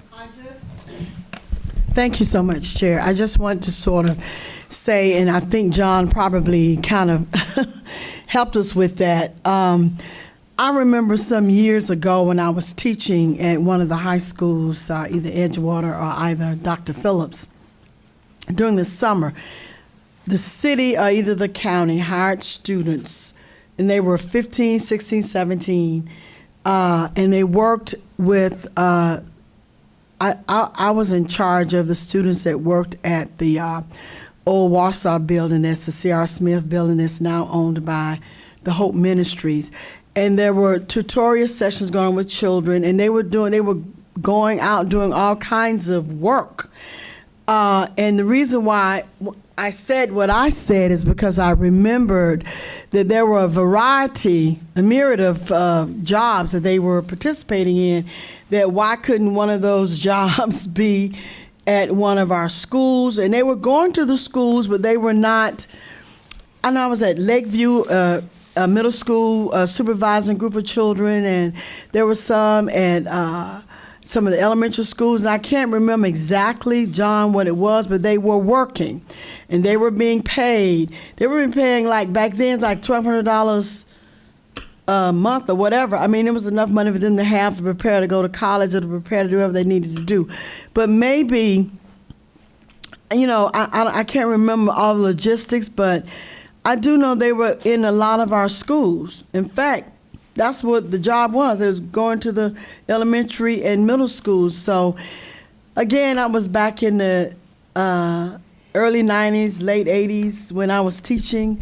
So I don't know, a lot of the rules perhaps have changed. But, again, and I know the board members have said it, I'm just trying to find ways that we can curtail some of the problems we're having and then not have to cost us so much money but still get what we need. without having to do that. So you said that we, pursuant to that statute, that we can hire children to do. So that's my read on it, but here's what I'm going to do. I'm going to see if anybody else does it, and I will report back if anybody else does it. Now, I may report back and say somebody else is doing it and I completely disagree with their rationale. However, I will report back. No. And it may not be. I could be missing a statute. But I will look back and see if I will look and see if there's anybody else doing it. And if somebody else is doing it, I'll let you all know. And if there's any pitfalls that I foresee in it, I'll let you all know. But then ultimately, if you all want to do it and there's a statutory basis to do it that's not clearly illegal, then we will have that discussion. All right, thank you so much. Appreciate it, John. I mean, the state has changed child labor laws for very, very significant ways. So I don't know that we're not breaking state law here on child labor. We're encouraging what they want us to do. So that's great. I don't have anyone else queued up here. Thank you so much, team, for this presentation and for everyone who came out to listen to this. Is one of our longest work sessions because it is so comprehensive on all the moving pieces, but a really important one. And I think folks appreciate understanding how we are thinking strategically about this facilities and enrollment and how it all plays together. So thank you so much, and the board and superintendent. Good to go. Okay, then we are adjourned. Thank you. Thank you.